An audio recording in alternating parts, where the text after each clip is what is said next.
students, welcome to our YouTube channel Knowledge Academy. The main aim of this lecture is to discuss about the induction machine formulas in a very detailed manner. And if you like the content of our channel, then please to like, share and subscribe our YouTube channel and don't forget to press the bell icon button. So whenever we upload a new video, the direct notifications comes to mobile. If any information related to our lectures, then please do come in the comment section. We will definitely include all those information in the coming lectures. So why to waste more time? So let's get started. So now we will understand some of the basic concepts of this induction motor. So you can see clearly there is a stator. On the stator we are going to keep some slots. So on the stator we are going to keep some slots. In that slots we are going to keep the conductors. So basically here we are going to wound the winding on the stator. So we are going to wound the winding on the stator and we are going to give the three-phase supply. So we are going to give the three-phase supply to the stator. So on the stator there is a stator winding we are going to keep. In that slots we are going to keep the conductors. So basically in these slots, these are the slots. So we are going to wound the winding in the slots. So this is a slot and this is the conductor. So this is basically a slot and this is the conductor. So with the help of the stator winding and we are going to give a three-phase supply, AC supply, we are going to get a rotating magnetic field in this surroundings. So in this area we are going to get a rotating magnetic field. So therefore what is going to happen? So this is for the stator of the induction motor. So this is for the support of the stator. So this is for the stator of the induction motor. So let me give you some of the important details regarding this one. Suppose I want three phases and there are two poles and there are 12 slots. Then see, these are the conditions they have given. Suppose I want three phases and there are two poles and there are 12 slots on the stator. Then we will see what is going to happen. So how many number of slots per pole per phase? The total number of slots are 12. The total number of poles is 2. And the total number of phases is 3. So therefore 12 by 2 into 3 is nothing but after doing a cancellation we are going to get 2. So we can see that simply there are 2 slots per pole per phase. The number of slots per pole per phase is 2. So based on this, so the number of slots per pole per phase, so the number of slots per pole per phase is equal to 2. So 2 slots are allocated per pole in each phase. So 2 slots are allocated per pole in each and every phase. So 2 slots are allocated per pole in each phase. Angle between the 2 slots. What is the angle between the 2 slots? As there are 12 slots, the total angle is 360. So 360 by 12 is nothing but 30 degrees. So 30 degrees is the angle between any 2 slots on the stator with respect to the center point or you can say center of this circle. So across the center of this circle, the angle between any 2 slots is equal to 30 degrees, which is 360 by 12 slots, 30 degrees. So what is the pole pitch? Pole pitch is nothing but, so pole pitch I have already told you it is a ratio of number of slots per pole. The number of slots per pole is the number of slots which are allocated per pole. It is called as the pole pitch. Pole pitch means the number of slots per pole. The number of slots allocated per each and every pole is called as the pole pitch. So pole pitch is equal to number of slots per pole.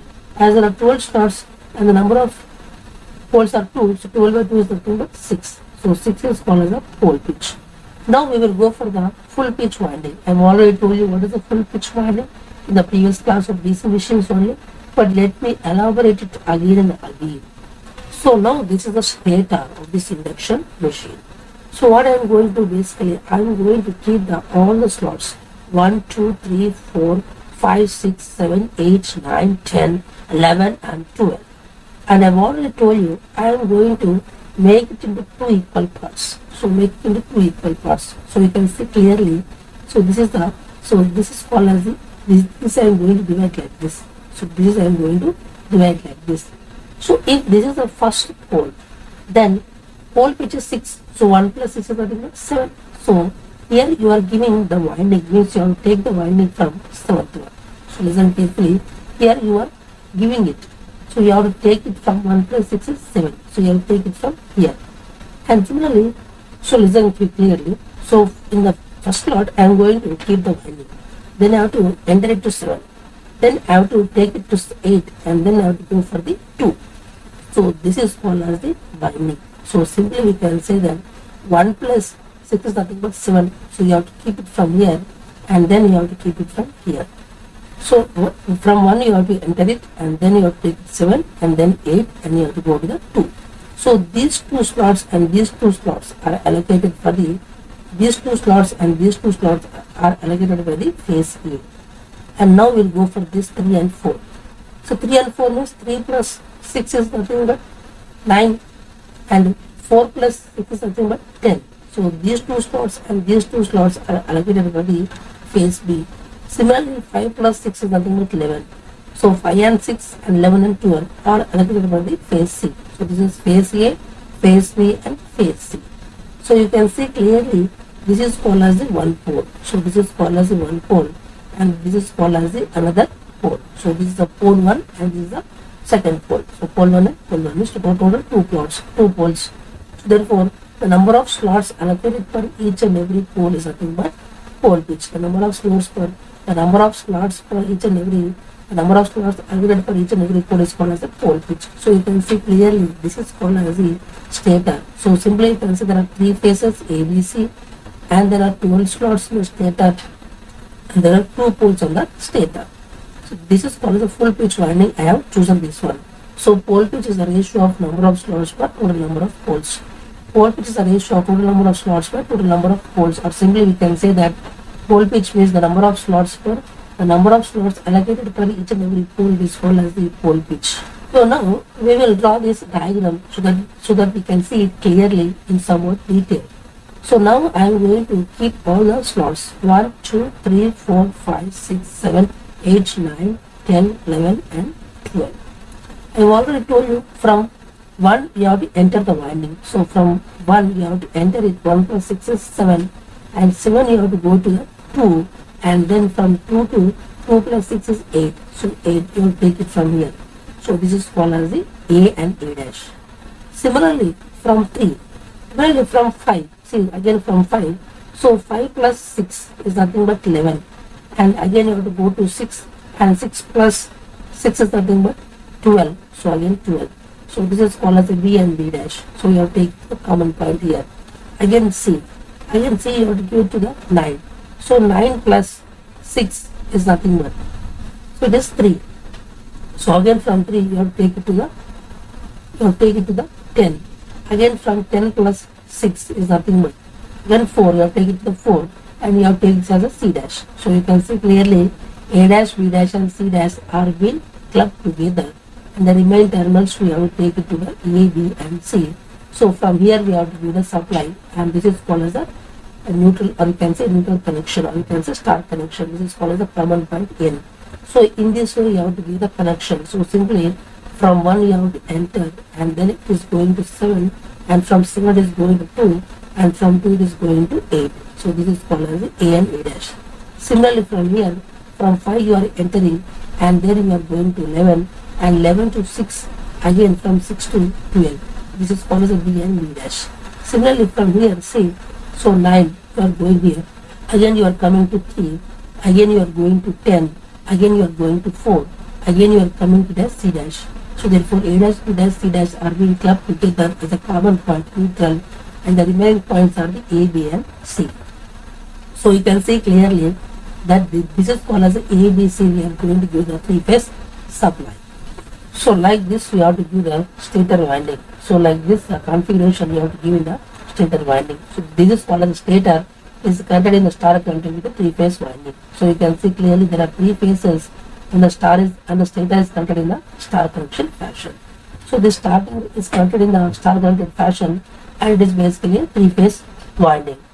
Suppose now only A phase winding is excited. Suppose if only A phase winding is excited, then what is going to happen, that we are going to see now.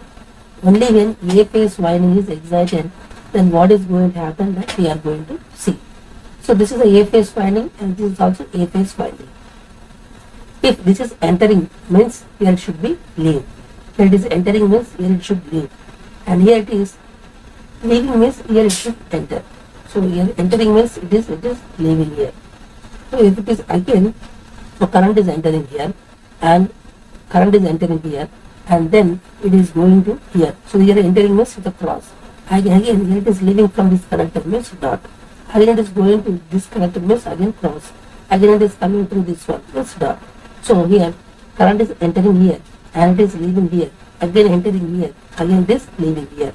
So this is a cross cross and this is the dot dot. You can see it clearly from the above diagram itself. So here this is called the current is entering here and then it is leaving here. Again it is entering here, again it is leaving here. So this is cross cross means this is dot dot. So you can see clearly if you apply the right hand thumb rule, if the cross means in this direction. If you keep the right hand thumb in the direction of the current and if you curl your fingers, so you are going to get the magnetic field in this direction. So this is called as the direction of the magnetic field because of the stator, which is FA, in this direction. Suppose when only B phase is excited, suppose if only B phase is excited, what is going to happen that we are going to see. So this is the B phase, this is the B phase and this is the B phase. I have already told you if it is entering here means it is leaving here. Again it is entering here means again it is leaving here. So this is cross cross and this is dot dot. So if you apply the right hand thumb rule, so keep your thumb in the direction of the current and if you curl your fingers, you are going to get the magnetic field in this direction. So therefore this is the direction of the magnetic field you are going to get.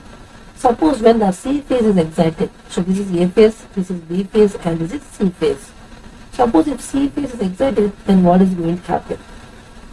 So current is entering here. So see, suppose if current is leaving here means it is entering here. If it is entering here means it is leaving here. So therefore we can say clearly, see if it is entering here means, if it is leaving here means here it is entering. Again it is entering means here it is leaving. So you can say this is the thing that you have to always assume. So if this is leaving here means it is entering. So if it is leaving here means it is entering. So therefore we can say this is the diagram we are going to get. So only when only C phase winding is excited, so if you keep the right hand thumb in direction of the current and if you curl your fingers, you are going to get the magnetic field in this direction. So you can see clearly you are going to get a one circle of rotation. So A phase means in this direction, B phase means in this direction, C phase means in this direction. So if you do it consequently, you are going to get a rotating magnetic field. So this vector is going to rotate in the clockwise, or you can say it is basically having a clockwise direction. So you can say simply that this is said to be a one type of rotation of the rotating magnetic field. It means that the magnetic field is rotating. So if I draw all these three vectors, this is FA, this is FB and this is FC. So FA is the magnetic field when A phase is excited, FB is the magnetic field when the B phase is excited and FC is the magnetic field when the C phase is excited. So the angle between them is 120 degree. So 120 degree is the angle between these three vectors, 120, 120 and 120. I have already told you the MMF or the magnetic field is always directly proportional to current. So FA is proportional to current IA. FB is directly proportional to current IB, and FC is directly proportional to current IC. So now here IA is called as the current in the phase A winding, IB is the current in the phase B winding, and IC is the current in the phase C winding.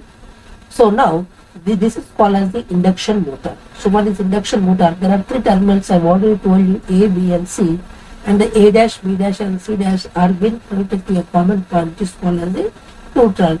These three terminals we are going to take it outside and then we are going to give a three-phase supply. So the three-phase supply is going to deliver a current of IA, IB and IC. So with IA, IB, IC we are going to get the field in this direction. So now let me draw the fluxes phi A, phi and the current I for each and every phase. So therefore this is the phase A winding has a flux in this direction, which is phi A is equal to phi M sin omega t. Whereas phi B, it is going to have a phase difference of 120 degree. So each is called as the 30 degree. So each length is called as a 30 degree. 30, 30, 30 means 90. So therefore, it is having a phase difference of 120 degrees. Similarly, the phase C winding having a phase difference of 120 degrees. So therefore, it is going to have a flux of 120 degree lag. This overall from 240 from here. So phi A is equal to phi M sin omega t. Phi B is equal to phi M sin omega t minus 120 degree. And phi C is equal to phi M sin omega t minus 240 degree. So this is the flux direction. Flux is always directly proportional to current. So if this is the flux nature, current is also in the same fashion. So therefore we can say this is the phi A, this is the phi B and this is the phi C. So this is in the time in milliseconds. And now we will see what is going to happen for each and every time. So this is in terms of the milliseconds. So at t is equal to 3 milliseconds, I will see what is going to happen. So each 30 degree, I am going to assume it as 1 second, 1 millisecond. So at t is equal to 3 millisecond, I will see. So here I am going to assume the peak value is 1. So phi a is equal to 1. So phi b is equal to, if phi a is positive, phi b and phi c are negative and equal. So phi b is equal to minus 0.5 and phi c is equal to minus 0.5. So what is the resultant? So resultant vector is nothing but. Resultant vector is just you have to go for the vector addition of these three vectors. So you have to go for the vector addition of these three vectors. If you add the vector in vector direction, this is nothing but if you add it in a vector notation, then phi r is equal to 1.5 at an angle of 0 degree. So this is the resultant vector at t is equal to 3 milliseconds. Suppose at t is equal to 5 milliseconds, I will see what is going to happen. At t is equal to 5 milliseconds, phi a and phi b are equal, which is positive, which is that phi a is equal to phi b is equal to 0.5 and phi c is equal to minus 1. So if we add it vectorially, we are going to get phi r is equal to 1.5 at an angle of 60 degree. So phi r is equal to 1.5 at an angle of 60 degree. So 60 degree is with respect to this axis, because this we have taken difference. So with respect to here, we are going to get a 60 degree phase shift. So this is called as a phi r. Suppose at t is equal to 7 milliseconds. At t is equal to 7 milliseconds, you can see phi a is negative and phi b is also negative. But only thing, see phi a and phi c are negative, but phi b is positive. So phi a is equal to minus 0.5, phi c is equal to minus 0.5, whereas phi b is equal to 1.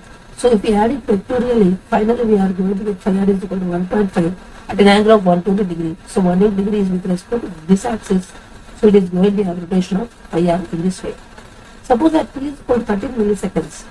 So 7 means again at 9, then 11, then do it at the 13. So do it consecutively. So 3, next go for the 5, next go for the 7, next go for the 9, next go for the 11, and then go for the 13. I will see what is happening at the 13. So therefore, at 13, t is equal to 13 milliseconds. Phi a is equal to, is a positive, phi a is a basically positive, which is 0.5, and phi b is a negative, which is minus 1, and phi c is also positive, which is 0.5. So if we add it vectorially, phi r is equal to 1.5 at an angle of 300 degree. So this is with respect to this difference, 300 degrees. So this is a phi r. So if we go for the 15 millisecond, it is again the same 0. So therefore, it is going to repeat. So therefore, for every one cycle, it is going to make a. So you have started your journey from here. So you started your journey from 3 milliseconds. So therefore, you have to go to this point again, which is 13 means again here 14 milliseconds. So at 14 milliseconds, you are going to get this one again. Sorry, at 15. So this is 13, this is 14 and 15. So therefore, at 15 milliseconds, you have to stop your configuration, or you can say you have to stop your analysis. So from 3 milliseconds to 15 milliseconds, you are doing the analysis. At 3 milliseconds, if the vector is in this direction, again after t is equal to 15 milliseconds, you are going to get the same vector in this direction. Means for every one cycle, you are going to complete one revolution.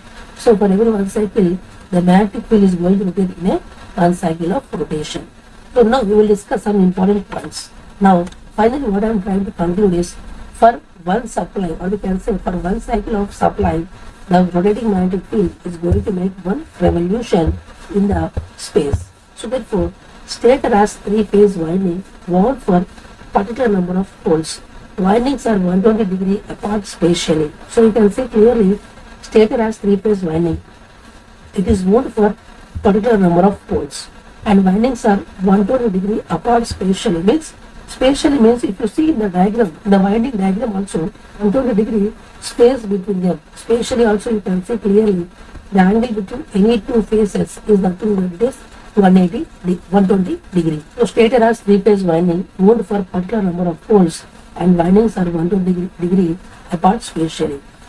And the stator is fed from a 3-phase source. So 3-phase currents flows in the windings, and the phases of currents are 120 degree angle in the t-axis. Stator is fed from a three-phase source. So three-phase currents are going to flow in the windings, and the phases of currents are 120-degree angle in the t-axis.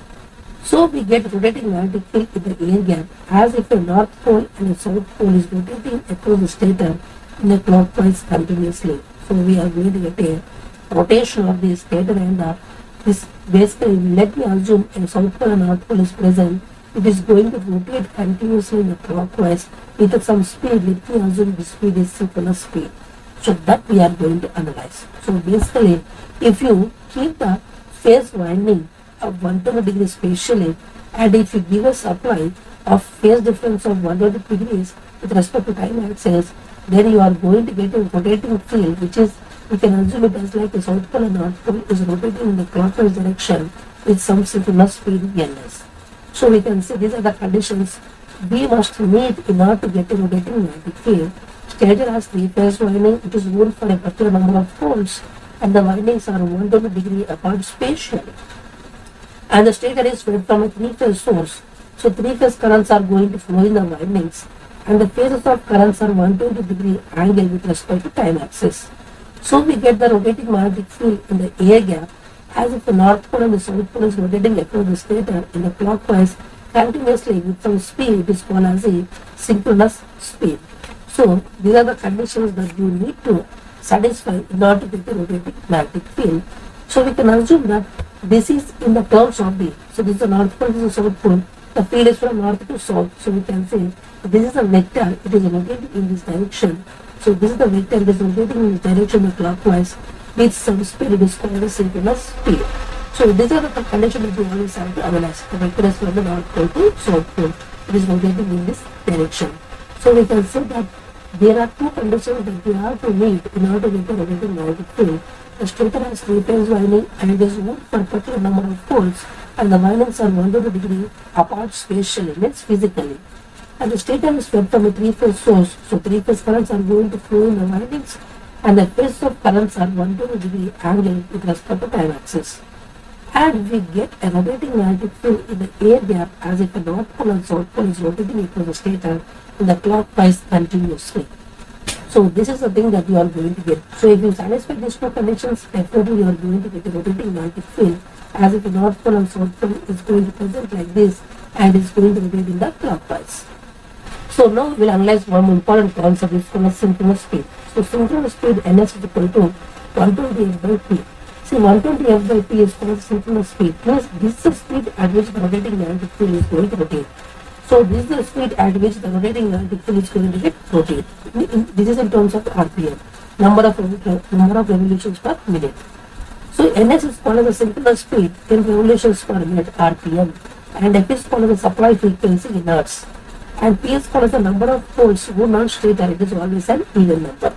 So ns is called as the synchronous speed. It is always in terms of revolutions per minute (RPM), and f is called as the supply frequency in hertz, and p is called as the number of poles which are wounded on the stator, and it is always an even number. So listen carefully. Two poles wound on stator. Suppose if you go for two poles wound on stator and one cycle of AC supply. So one cycle of AC supply, if you give, you are going to get one revolution of air gap flux. If you go for four poles wound on stator and for two cycles of AC supply, we are going to get one revolution of air gap flux. Similarly, if P poles are going to wound on stator, for P by 2 cycles of AC supply, we are going to get one revolution of air gap flux. This is a very important point that you have to be always careful. For P poles wounded on the stator, and for P by 2 cycle of AC supply, we are going to get one revolution of air gap flux. It's a very, very important statement. If you own a P number of poles on the stator, and if you give P by 2 number of cycles of AC supply, then we are going to get a one revolution of air gap flux. This is a very important thing that you always have to remember. If you own a P number of poles on the stator, and if you give P by 2 number of cycles of AC supply, then we are going to get one revolution of air gap flux. It's a very important statement. So for two poles wound on stator, for one cycle of AC supply, we are going to get one revolution of air gap flux. This is what we have learned. Because in the example we have learned two poles wound on stator For one cycle of AC supply, we are going to get one revolution of air gap flux. But we will see if you go for increase of poles. 4 poles polar stator means for 2 cycle of AC supply, we are going to get one revolution of air gap flux. Similarly, for P number of poles wound on stator and for P by 2 number of cycle of AC supply, we are going to get one revolution of air gap flux. So this is a case that we have studied, but this is a general expression that we always have to remember. So for P poles which are wounded on the stator and P by 2 number of cycles of AC supply, if you give, then we are going to get a one revolution of air gap flux. So for P number of poles wound on stator and for P by 2 number of cycles of AC supply, if you give input to the stator, then we are going to get one revolution of air gap flux. So now we can see clearly for one revolution of air gap flux, we need P by 2 number of cycles of AC supply cycles are required. So listen carefully. For one revolution of air gap flux, we need P by 2 number of cycle of AC supply is required. So P by 2 for one cycle, the time period is T. So P by 2 into T is called as the total time.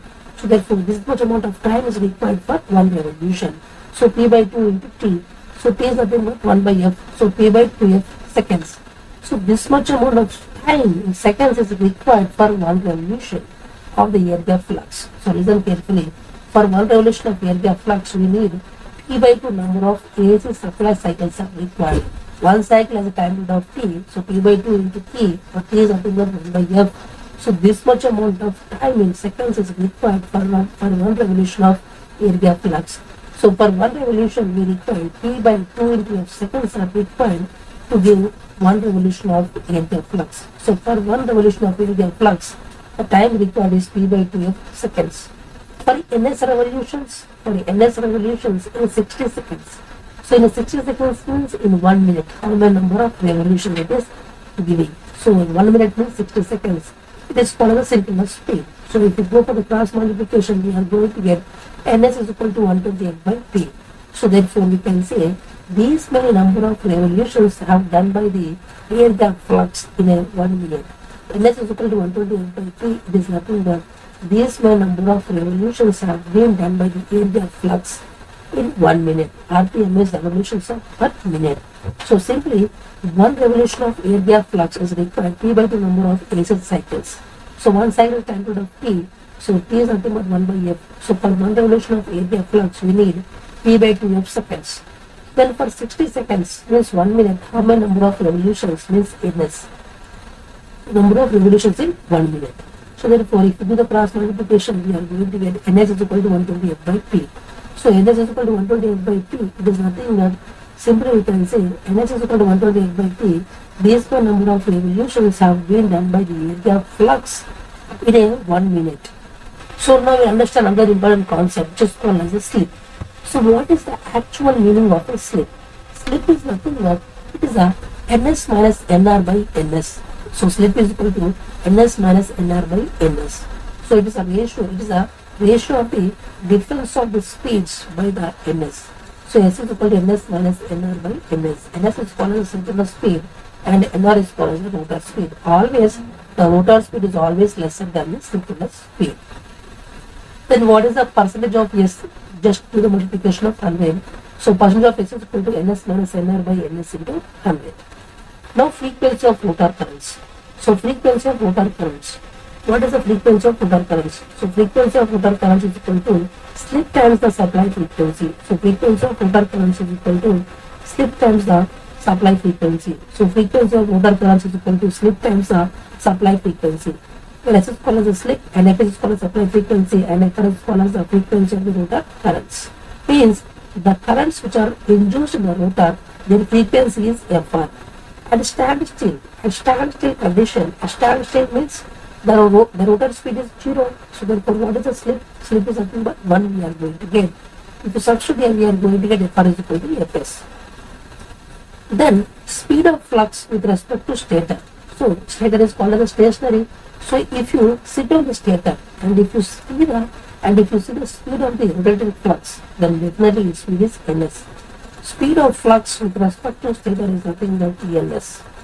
Whereas speed of flux with respect to rotor, suppose if you sit in a rotor which is rotating in the same direction of the synchronous speed, the rotor speed is ns nr and the synchronous speed is ns. So therefore, if you are going to sit on the rotor and if you are going to see the speed of the rotating wheel, you are going to get this like a ns minus nr. And there is the relative speed which is ns minus nr. ns in the same direction, nr is also in the same direction.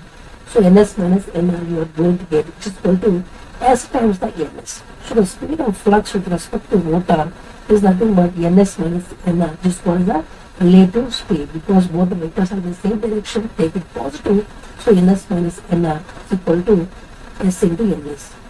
Speed of slip. Speed of slip is nothing but speed of slip is called as the s into ns. So s into ns is nothing but ns minus nr. It is called as the speed of the slip. So speed of the slip is nothing but ns minus nr is equal to s into ns. Or we can say difference in speed between the stator speed, between the synchronous speed and the rotor speed. It is called as the slip speed, as we can say speed of slip.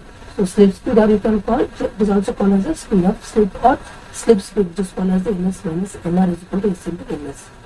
So per unit slip or this slip is nothing but ns minus nr by ns. We can call it as a per unit slip or the slip which is ns minus nr by ns. And the value of s is always going to lie between 0 to 1 because nr is always less than ns, and only in the induction motor case. Only in the induction motor case, nr is always going to lie between 0 to ns. So therefore, if nr is equal to 0, we are going to get s is equal to 1. If nr is equal to ns, we are going to get s is equal to 0. So s is going to lie between 0 to 1 in case of induction motor. So now we are going to learn about the new concept which is called as the expression for the starting torque of induction motor. Expression for the starting torque of induction motor is torque is always directly proportional to the amount of the flux, the amount of the current which is flowing in the rotor, and also cos phi 2.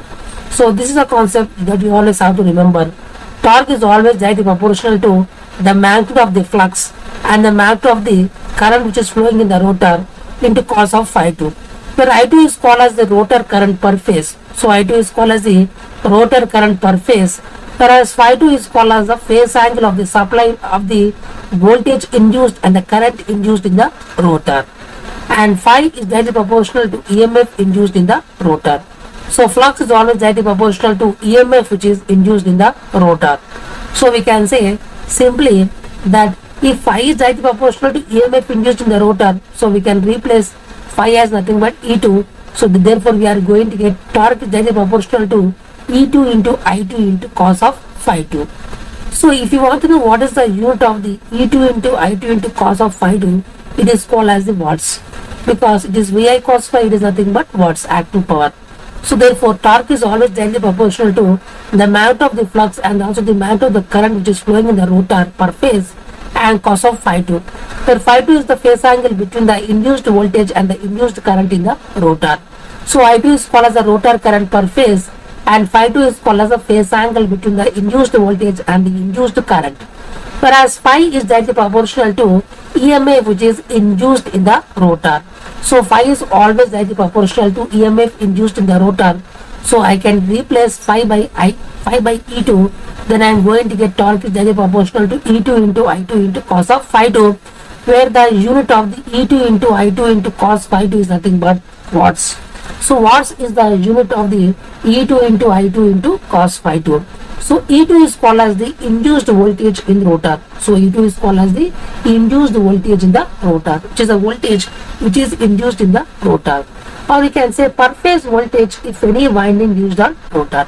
You can also call it as the per phase voltage if any winding is used on the rotor, because in a split phase motor we are going to use the winding on the rotor.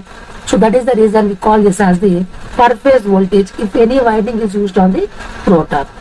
So E2 is called as the induced voltage in the rotor, and or we can also call it as the per phase voltage if any winding is used on the rotor.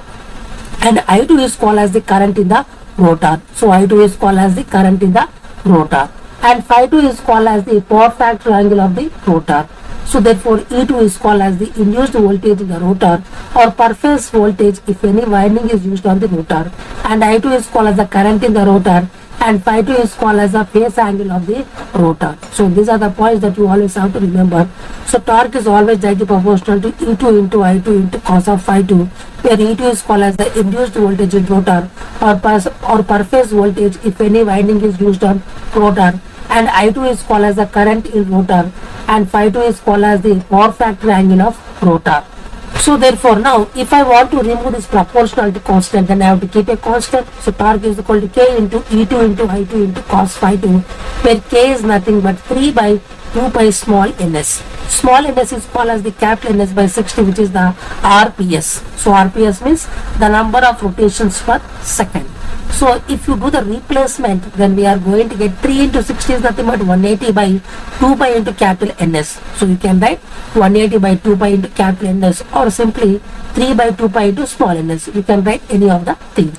But always you have to remember small ns is equal to capital Ns by 60, and small ns means the number of revolutions per second, whereas capital Ns means the number of revolutions per minute.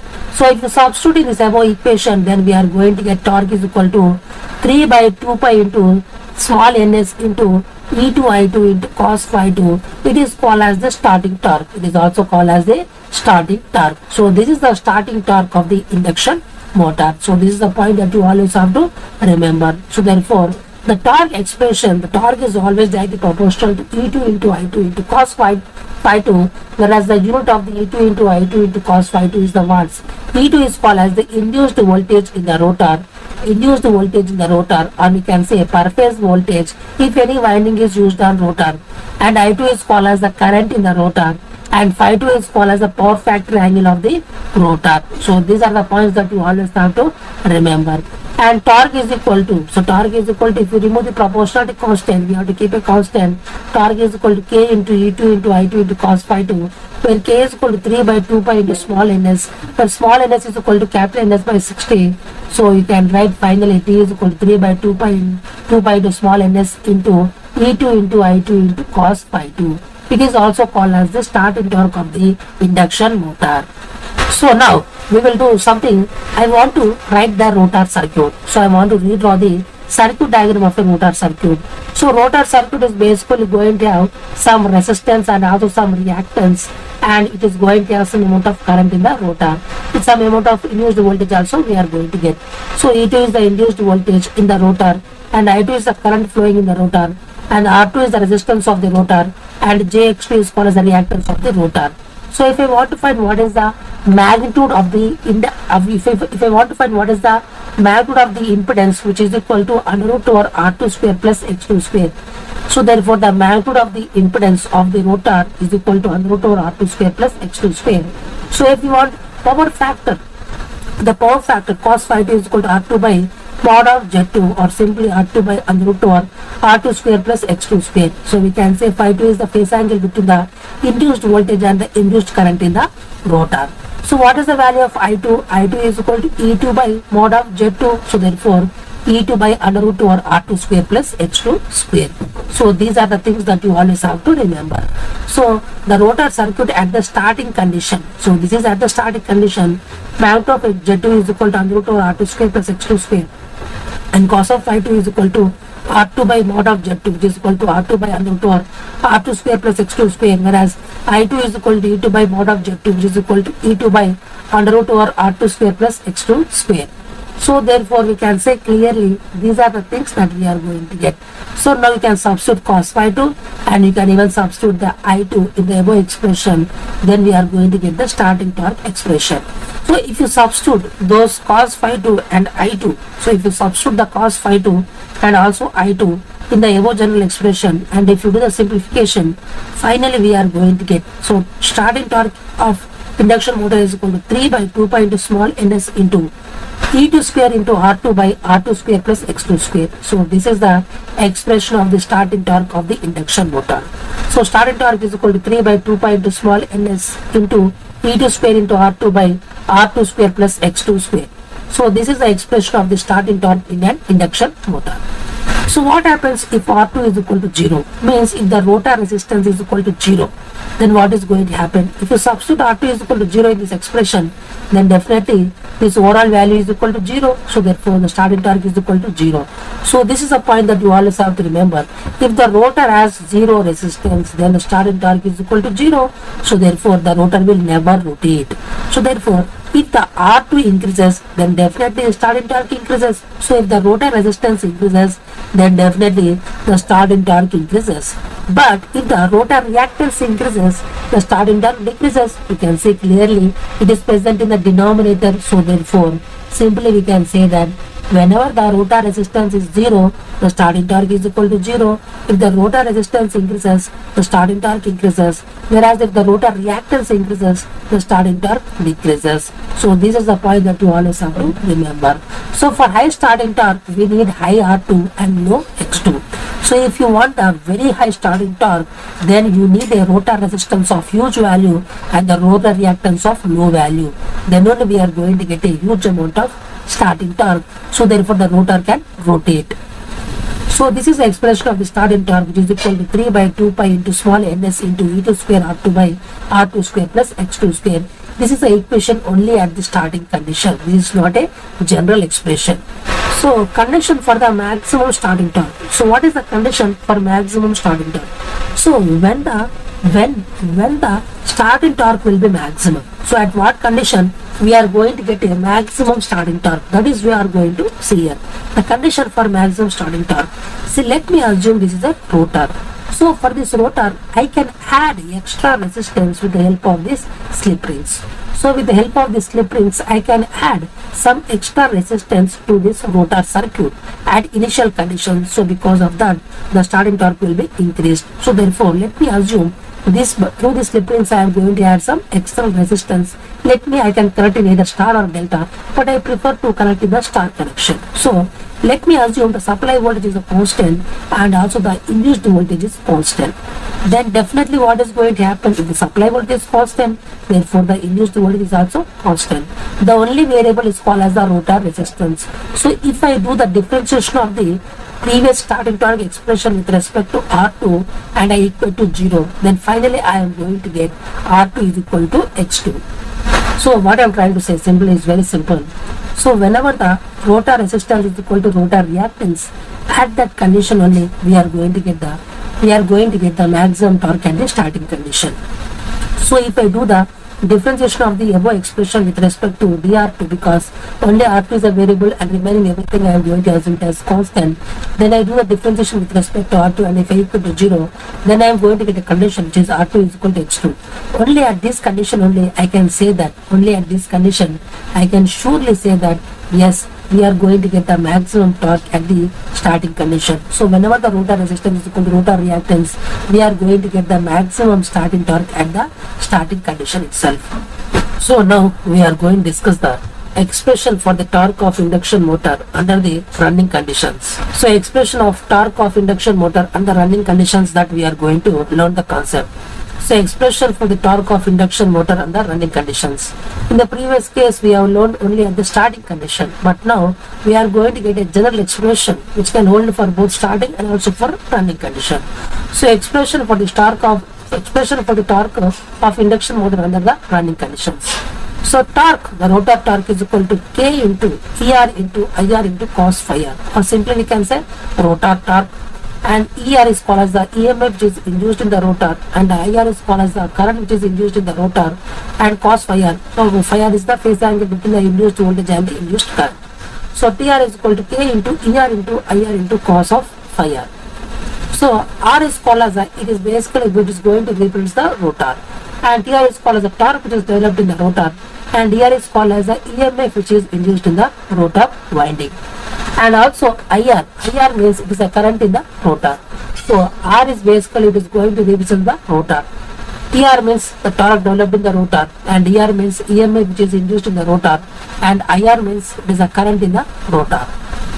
So always what is going to happen, as RR is equal to R2, or simply we can say the rotor resistance is equal to R2, whereas the rotor reactance is equal to S into X2. See, S into X2, because here as slip is going to occur at the running conditions. So frequency of the rotor frequency is going to get changed. So therefore, the rotor reactance is also going to get changed because the rotor reactance is depending upon the frequency. So therefore, S into X2. The R2 and X2 are the resistance at the initial or the static condition. X2 is called as the reactance of the rotor at the starting condition. And SR is equal to and ER is equal to S into E2. So therefore, this is the amount of change. This is a point that you always have to remember. So RR is nothing but R2 and XR is nothing but simply which is S into X2 and the ER is nothing but S into E2. And E2, R2 and X2 are the E2 is called as the EMF induced at the starting condition and X2 is the rotor reactance at the starting condition and R2 is the rotor resistance at the starting condition. So there is no change in the rotor resistance even at any running condition. So whereas the remaining two things are going to get changed with a factor of S. So rotor frequency is equal to S into Fs. But at the starting condition S is equal to 1 means NR is equal to 0. So therefore FR is equal to Fs only at the starting condition. And slip is equal to Ns minus Nr by Ns. And E2 is called as the standstill induced EMF at Nr is equal to 0 means at the starting condition. The amount of EMF induced in the rotor at the standstill condition means at Nr is equal to 0. So standstill induced EMF at Nr is equal to 0. So therefore R2 is same, only SX2 and SE2 are going to get changed. Only these things we need to always remember and then we are going to do the further analysis. So as I have already told you, if you draw the circuit diagram of the rotor, I have already told you the circuit diagram here we are going to get S into E2, here R2 and here S into X2. So if you want IR is nothing but IR by mod of ZR. So therefore IR is nothing but S into E2 by under root over R2 square plus SX2 whole square. Plus the power factor of the rotor cos phi 2 is equal to R2 by mod of ZR or RR by ZR. RR is nothing but R2 by mod of ZR is nothing but under root over R2 square plus SX2 whole square. So you can substitute IR and cos phi R in the above general expression of torque. Then we are going to get the above general expression of the torque is nothing but TR is equal to K is nothing but 3 by 2 pi into small ns ER IR cos phi R. So you know cos phi R, substitute here, you know IR, just substitute here and do the multiplication. So finally we are going to get in this format which is equal to, so 3 by 2 pi ns into SE2 square SE2 square R2 by R2 square plus SX2 whole square. So this is the general expression of the torque. So TR is equal to 3 by 2 pi small ns into SE2 square R2 by R2 square plus SX2 whole square. So this is the torque at the running condition, or we can say general expression of the torque in an induction motor. So this is the thing that you always have to remember for your lifetime. The torque of an induction motor, the general expression of the torque of an induction motor is equal to 3 by 2 pi into small ns, where small ns is equal to capital Ns by 60. Small ns unit is the revolutions per second, whereas capital Ns unit is revolutions per minute. So 3 by 2 by small ns into SE2 square R2 by R2 square plus SX2 whole square. So the rotor torque is equal to 3 by 2 pi small ns into SE2 square R2 by R2 square plus SX2 whole square. So this is the expression of the torque at any condition. If you want to know the expression of the torque at the starting condition, NR is equal to 0, so S is equal to 1. You can substitute in this expression, you are going to get the expression of the torque at the starting condition. So this is the general expression that you always have to remember for your lifetime. So now we will understand the torque slip characteristics. So torque slip characteristics now we are going to study in a very detailed manner. So it is you can use any expression. So torque slip characteristics that we are going to study. So the rotor torque is equal to 3 by 2 pi into small ns SE2 square R2 by R2 square plus SX2 whole square. So Tm is called as a mechanical torque which is produced by induction motor, or you can say the rotor torque. You can use any symbol, either you can use Tm or Tr, anything is same. So it is a mechanical torque which is produced by the induction motor on the rotor.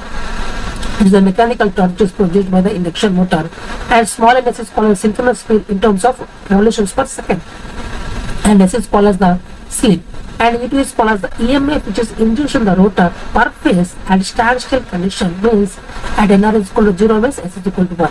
So E2 is the EMF which is induced in the rotor at the standstill condition. A standstill condition means we can say NR is equal to 0, so S is equal to 1. So EMI which is induced in the rotor per phase at standstill condition at S is equal to 1 or NR is equal to 0. So it is called as EMI which is induced in the rotor per phase at standstill condition means at NR is equal to 0. So therefore S is equal to 1. So R2 is called the rotor resistance per phase. So the rotor resistance per phase, and H2 is called as the rotor reactance per phase, or we can say the reactance of the rotor at the initial condition, which is the rotor reactance per phase. So this is the things that you always have to remember. So the torque developed by the induction motor is equal to 3 by 2 pi small ns into S E2 square R2 by R2 square plus SX2 whole square. So Tm is called as the mechanical torque which is produced by the induction motor, and Ns is called as the synchronous speed in terms of R2S, and S is called as the slip, and E2 is called as the EMF which is induced in rotor per phase at standstill condition means at NR is equal to 0, so therefore S is equal to 1, and R2 is the rotor resistance per phase, and H2 is called as the rotor reactance per phase, because if you are going to use any winding on the rotor, then it is preferred to use the per phase values. So now we are going to draw the graph between the torque and the slip. So torque Tm with respect to S. Only when R2 is variable. Suppose if R2 is variable, then we will see what is going to happen. Only the rotor resistance is variable, then we will see what is the graph between the torque and the slip. Suppose if you keep S is equal to 0, then definitely torque produced is equal to 0, because if you keep S is equal to 0 in the above expression, in the general expression, the torque you are going to get 0.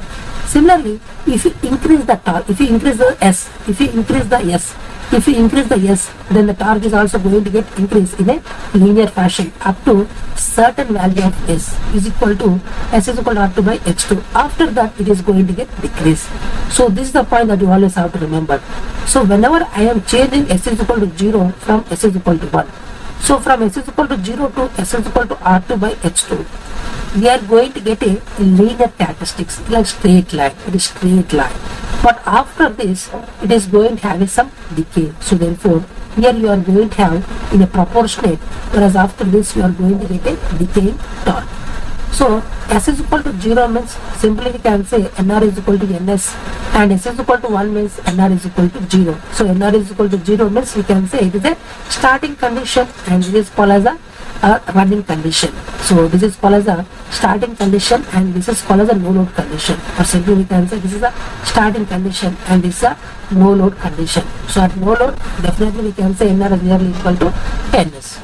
So this is the slip at which we are going to get the maximum torque. The slip at the maximum torque is equal to R2 by H2. The slip at the maximum torque, so the value of slip at maximum torque is equal to R2 by H2.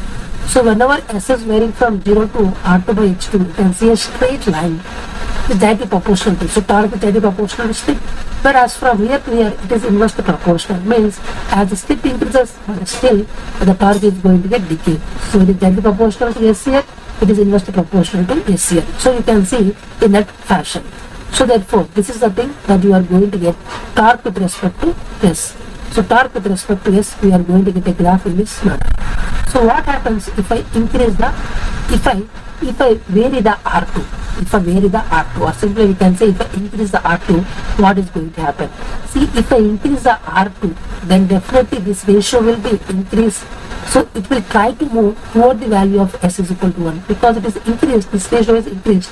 So this is going to get shifted to the right side. So this graph is going to move in this fashion. So finally, if I make R2 is equal to X2, then definitely S is equal to 1 I am going to get. So this is called as the starting condition. So if you want to get the maximum torque at the starting condition, I have already told you the rotor resistance is equal to rotor reactance. That only we are going to, that is the condition at which we are going to get the maximum torque at the starting condition itself. So this is a point that you always have to remember. So whenever R2 increases, the graph is going to shift in this manner. So always the torque is always going to get, the maximum torque is always fixed. So even if you vary R2, that maximum torque is always constant. It is always a fixed value. It will never change if you increase the R2.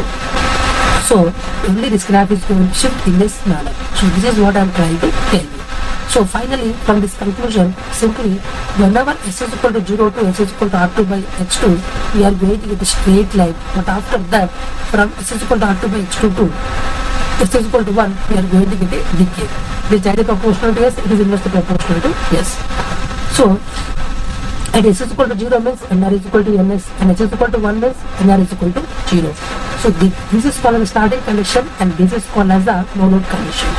So, at this is the place where we are going to get the maximum torque. So, this is the slip at which we are going to get the maximum torque in the induction motor. S is equal to R2 by X2. At this we are going to get the maximum torque. So, if I increase the R2, what is going to happen? If I increase the R2, then definitely this ratio is going to increase towards the S is equal to 1.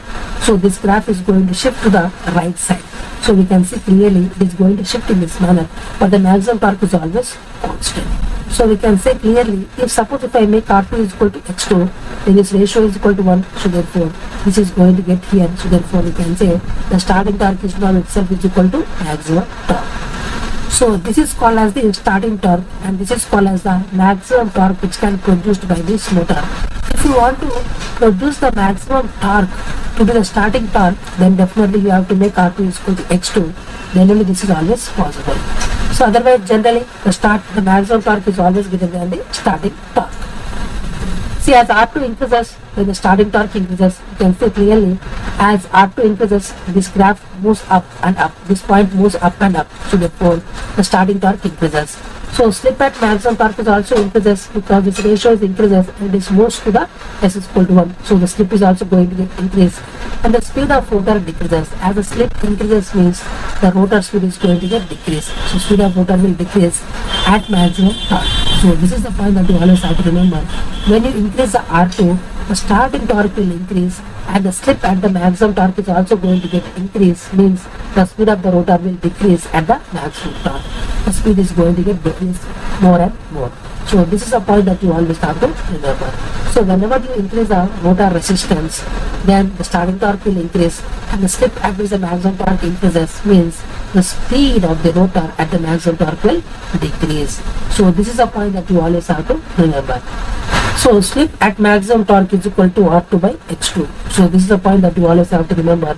The slip at maximum torque is equal to R2 by X2. The slip at the maximum torque is equal to R2 by X2.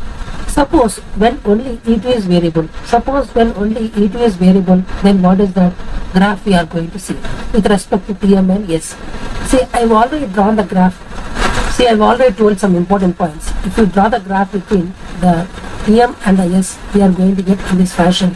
This thing I have already told you. Whenever S is equal to 0, the torque is equal to 0. And when from S is equal to 0 to S is equal to R2 by X2, we are going to get a straight line. Whereas from S is equal to R2 by X2 to S is equal to 1, we are going to get a decay line. So therefore, this inversely proportional. Yes, you can assume like that. So therefore, here S is equal to 0 means NR is equal to NS, and S is equal to 1 means NR is equal to 0. NR is equal to 0 means starting condition. NR is equal to NS means we can say it is called as the no load condition. So this is the maximum torque 1. Let me assume this is the maximum torque 1. Suppose if I increase E2, what is going to happen? So you can see clearly from the above general expression, if E2 increases, the torque will increase. So therefore, torque increases at each and every point. So therefore, the torque increases at each and every point. So you can see clearly this graph is having for each and every value of S, the torque is higher than the previous one. So we can say the graph is going to shift in an upward direction. So therefore, simply we can say that this is the maximum torque 2. So by increasing the E2, the starting torque increases, the maximum torque increases. So maximum torque 2 is greater than maximum torque 1, and the starting torque 2 is greater than starting torque 1. So therefore, whenever the E2 increases, the overall torque value increases at each and every value of slip. So therefore, the graph is going to get moved upward. So the starting torque increases and the maximum torque is also increases. So maximum torque 2 is greater than maximum torque 1, and the starting torque 2 is greater than starting torque 1. So this is the maximum torque 1, this is the maximum torque 2, and this is the starting torque 1, and this is the starting torque 2. So now we are going to discuss about the condition for the maximum torque. So basically, what is the condition for maximum torque that we are going to study in detail now this one. I have already told you the expression of the mechanical torque or the torque developed by the rotor is equal to 3 by 2 pi into small ns into s E2 square R2 by R2 square plus s Sx2 whole square. So this is the expression that you should always remember when you are born in this electrical engineering. So mechanical torque developed on the rotor is equal to 3 by 2 pi small ns into s e2 square r2 by r2 square plus sx2 whole square. So now I want to find at what slip we are going to get the maximum torque. So Tm by Ts is equal to 0 because at the maximum torque the slope is nothing but 0. So Tm by dTs is equal to 0. So if you assume the remaining every parameter is a constant and the only s is variable, and if you do the differential with respect to s and equal to 0, finally we are going to get s is equal to r2 by s, or you can say r2 by x2. So this is a slip at which we are going to get the maximum torque. So Sm is called as a slip at which we are going to get the maximum torque. The slip at which we are going to get the maximum torque is the ratio of the rotor resistance by rotor reactance, which is equal to slip at maximum torque is equal to ratio of the rotor resistance by rotor reactance. So now, what is the maximum torque? So if you substitute this Sm is equal to R2 by X2 in the above expression, and if you do the simplification, finally we are going to get the maximum torque expression, which is 3 by 2 pi small ns into e2 square by 2x2. So we can say clearly this is independent of R2. That is the reason whether you decrease or whether you increase R2, this maximum torque is always constant because it is independent of the rotor resistance. So therefore, the maximum mechanical torque developed on the induction motor is equal to 3 by 2 pi ns into e2 square by 2x2. It is independent of R2. That is the reason no matter whether you change R2 or not, it is always constant. Whereas the maximum torque is directly proportional to e2 square by h2. So you can see clearly it is directly proportional to e2 square by h2. If you increase e2, then the maximum torque will increase. Whether you decrease h2, the maximum torque will increase. So these are the two parameters. These are going to control the maximum torque. So maximum torque is directly proportional to e2 square by h2. So this is the point that you always have to remember. So Tm is called as a mechanical torque. So Tm is called as a basically mechanical torque, or you can say torque developed on the rotor. So T start is called as a starting torque. Starting torque means at the starting condition, the rotor speed is equal to 0, so Nr is equal to 0, S is equal to 1. So if you keep S is equal to 1 under every expression, you are going to get the expression for the starting torque. So Tmax is called as the maximum torque. I have already told you at a slip is equal to R2 by H2, we are going to get the maximum torque. So these are the three expressions. So this is the general expression. From this we can get the starting torque, and also we are going to get the max. So always maximum torque is always greater than the full load torque, and also maximum torque is always greater than starting torque. These things I have already told you. So T full load is called as a torque corresponding to full load slip. So torque full load means it is a torque corresponding to the full load slip. At full load there will be a small amount of slip. So that is slip, and at that full load, what is the torque developed is called as a torque full load. So the torque corresponding to full load slip. So SFL is called as a full load slip or slip at full load. So SFL is called as a slip at full load, or we can say full load slip.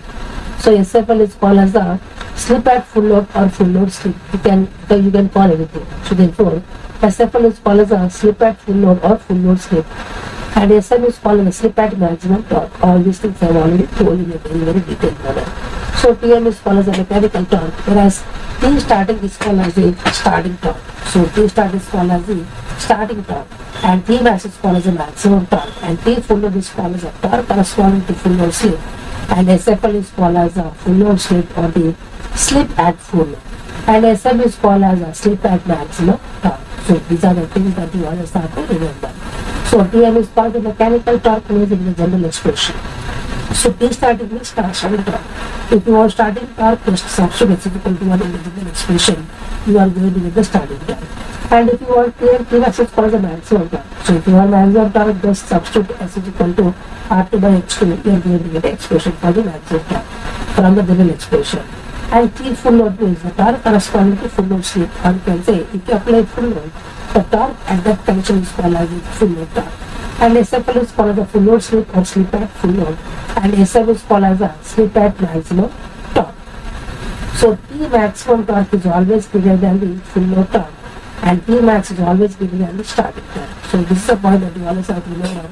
The maximum torque is always greater than the starting torque and also the full load torque. So maximum torque is always greater than the starting torque and also the full load torque. So maximum torque is always greater than the starting torque and also the full load torque. So maximum torque is always greater than the starting torque and also the full load torque. So with the help of these things, now we will go further to understand few more things. So SM is called as slip and the maximum torque.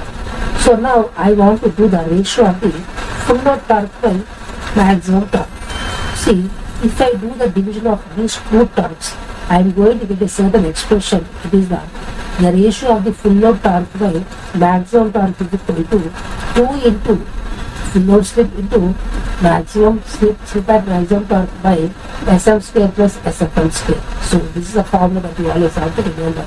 So full load torque by maximum torque is equal to 2 into slip at full load into slip at maximum torque by slip at full load whole square plus slip at maximum torque whole square. So this is a point that you always have to remember.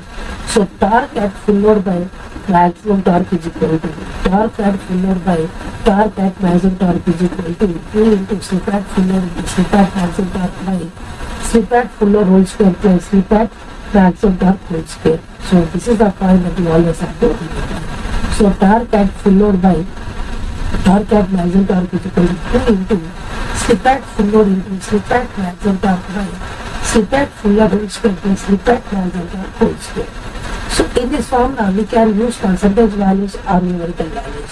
See, this is our general expression. Either you can use the percentage values or either you can use the numerical values. Anyhow you are going to get the same result. So this is a point that you always have to remember. So in this formula we can use even the percentage values or the numerical values. Anyhow you are going to get the same result. So the ratio of the full load torque by maximum torque is equal to 2 into slip at full load into slip at maximum torque by slip at full load whole square plus slip at maximum torque whole square. Similarly, suppose if you want to find what is the ratio of the starting torque by maximum torque is equal to 2 into same formula which is 2 into slip at starting torque is 1 into slip at maximum torque by slip at starting torque is 1 and whole square plus slip at maximum torque whole square.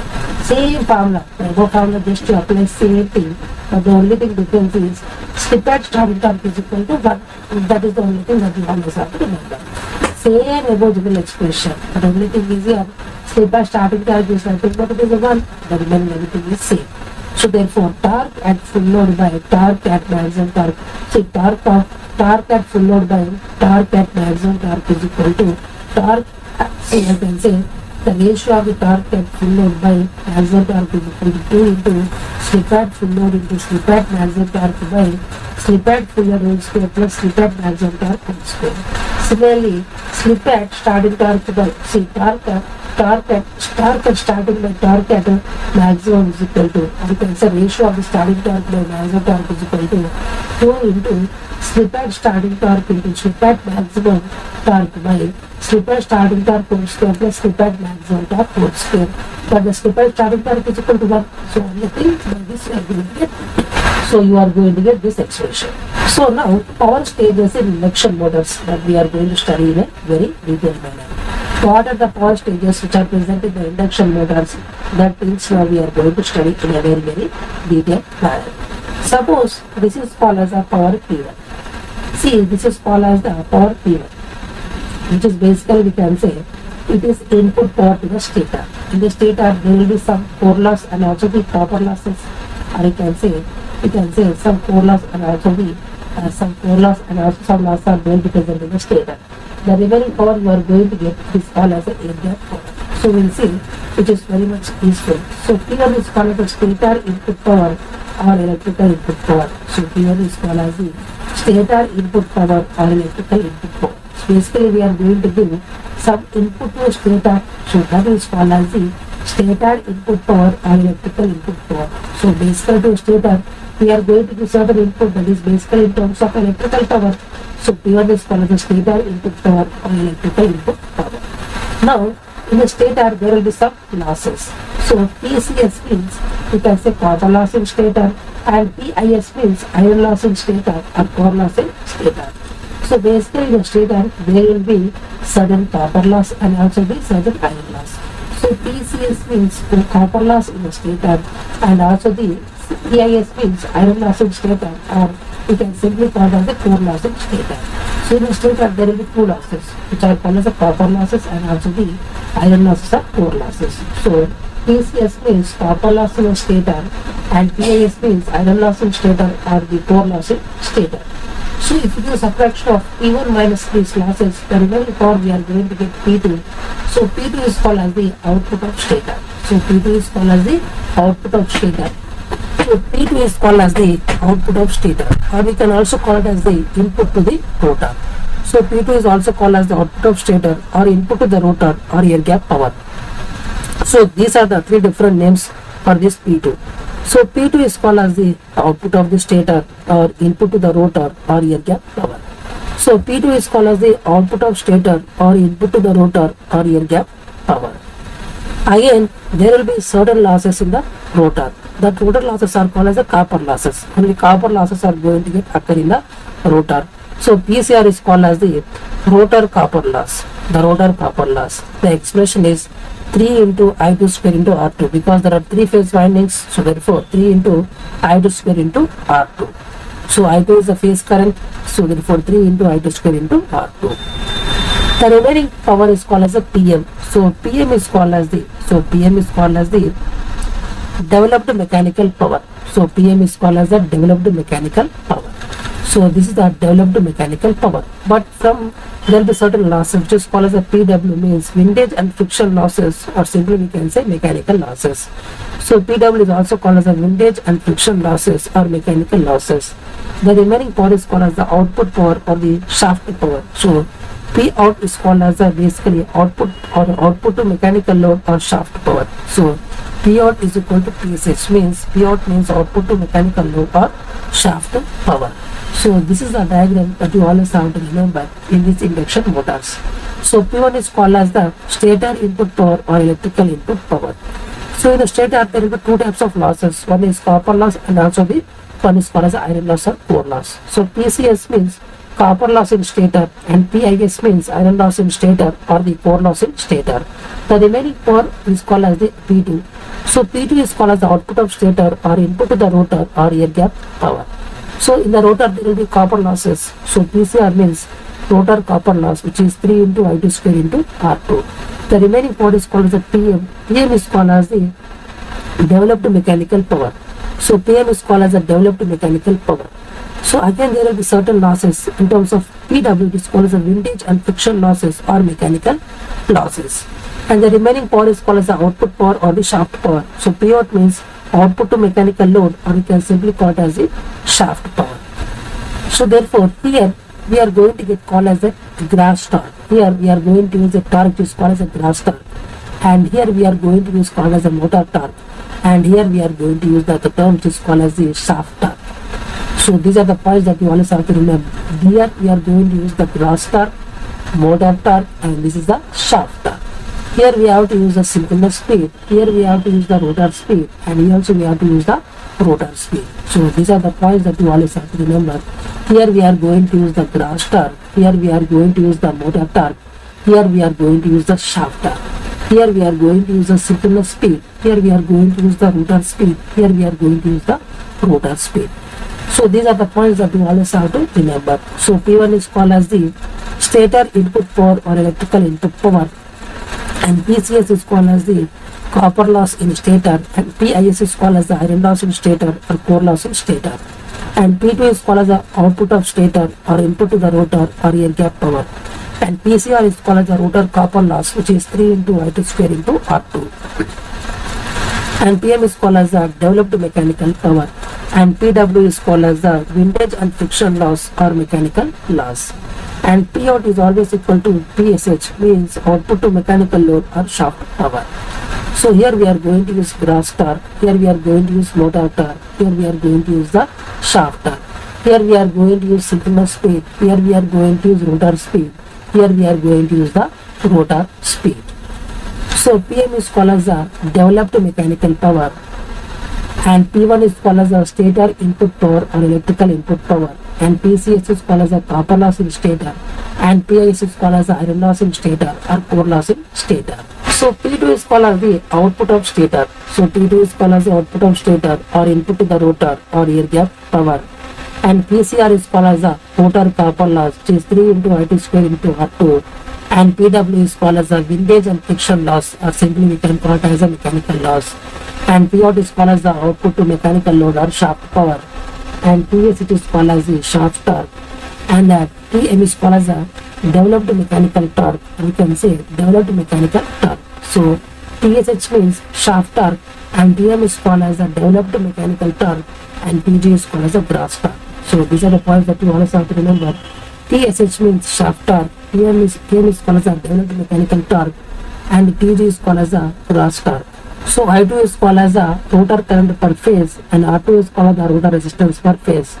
So I2 is called as the rotor current per phase, and R2 is called as the rotor resistance per phase. So now I have already told you power is equal to torque into omega. So omega is equal to 2 pi capital N by 60 or 2 pi small n. You can use any of the thing. So here we are going to use only small n. So I want to go for the shaft torque. Shaft torque is nothing but output power by 2 pi NR. We are going to use the rotor speed, or simply P out by omega R. So developed mechanical torque, which is it is associated with the mechanical power developed. So Pm by 2 pi small nr, or simply Pm by omega R. Whereas gross torque is equal to P2 by 2 pi small ns, and P2 by omega S. So I have already told you gross torque is associated with the P2, and the Tm is associated with the Pm, and TSH is associated with the Pout. And the TSH means we are going to use the rotor speed, Tm means we are going to use the rotor speed, whereas TJ means we are going to use the synchronous speed. So TSH means shaft torque, Tm means developed mechanical torque, and TJ means gross torque. These things I have already told in a very detailed manner. So NR is nothing but capital NR by 60, and small ns means capital ns by 60. All these things I have already told you. So small nr is equal to capital NR by 60, and small ns is equal to capital ns by 60. So one more important point, the rotor copper loss is equal to slip times the rotor input, or you can say, see, the rotor copper loss is equal to slip times the output of stator or input to the rotor or air gap power. So this is the point that you always have to remember. The rotor copper loss is always slip times the P2. P2 means output of stator or input to the rotor or air gap power.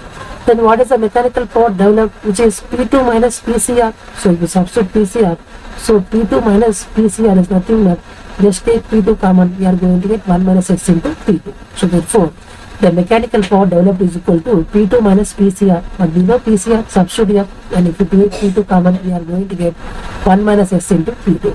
Then what is the ratio of the P2 into PCR is to PM? So P2 is to PCR is nothing but S into P2, and PM is nothing but 1 minus S into P2. So P2 cancels. So 1 is to S is to 1 minus S. So this is a very important formula. The rotor copper loss is equal to slip times the P2, whereas the mechanical power developed is equal to P2 minus PCR. So therefore, if you solve this one, we are going to get 1 minus S into P2. So P2 into PCR into PM is equal to 1 is to S is to 1 minus S. So S is equal to NS minus NR by NS. So we can write even small ns also, because capital N is equal to small nr by 60, and capital R is equal to small nr by 60, and capital N is equal to small ns by 60. So you can use for any of the things. So listen, small confusion here. S is equal to ns minus nr by ns, whereas capital Ns is equal to ns small ns into 60, and capital Nr is equal to small nr into 60. So capital Ns is equal to small ns into 60. So if you solve this one, still we are going to get same thing, ns minus nr by ns. So this capital Ns and the capital Ns means in terms of per minute, whereas small ns means simply we can say in terms of the seconds. So these are the things that I have already told. Then what is the rotational loss? So what is the rotational loss? So rotational loss means it is a summation of the, rotational loss means it is a summation of the iron loss in stator plus windage loss. So this is a very important point. The rotational loss means it is the summation of the iron loss in stator, or you can say core loss in stator plus windage losses. It's a very important point. The rotational loss means it is a summation of the iron loss in stator and also the windage losses. So if you go for the addition of the iron loss in stator and the windage losses, it is called as the rotational losses. The rotational loss is equal to summation of the iron loss in stator plus windage losses. And what is the no load input? No load input means, suppose if you are not going to keep any load and if you are going to give input, then what is going to happen? The output power is equal to 0. Then whatever the total input is going to in terms of the rotational losses and also the copper losses. So whatever the input power is called in terms of the iron loss in stator, copper loss in rotor and the windage losses. So these are the points that you always have to remember. So listen carefully. See, at no load what is going to happen? See, listen carefully. At no load what is going to happen? Suppose if there is no load, means NR is equal to NS, so slip is equal to 0. So copper loss in rotor is equal to 0. So therefore the losses are only 3 losses are going to occur, which is copper loss in stator, iron loss in stator and windage losses. But I have already told you iron loss in stator plus windage loss is equal to rotational loss. So rotational losses plus copper loss in stator. So therefore this is the point that you always have to remember. So at no load means we are not going to keep any load, so output power is equal to 0. So then because we are not replacing any power, so output power is equal to 0. So whatever the input we are going to give, it is in terms of the losses.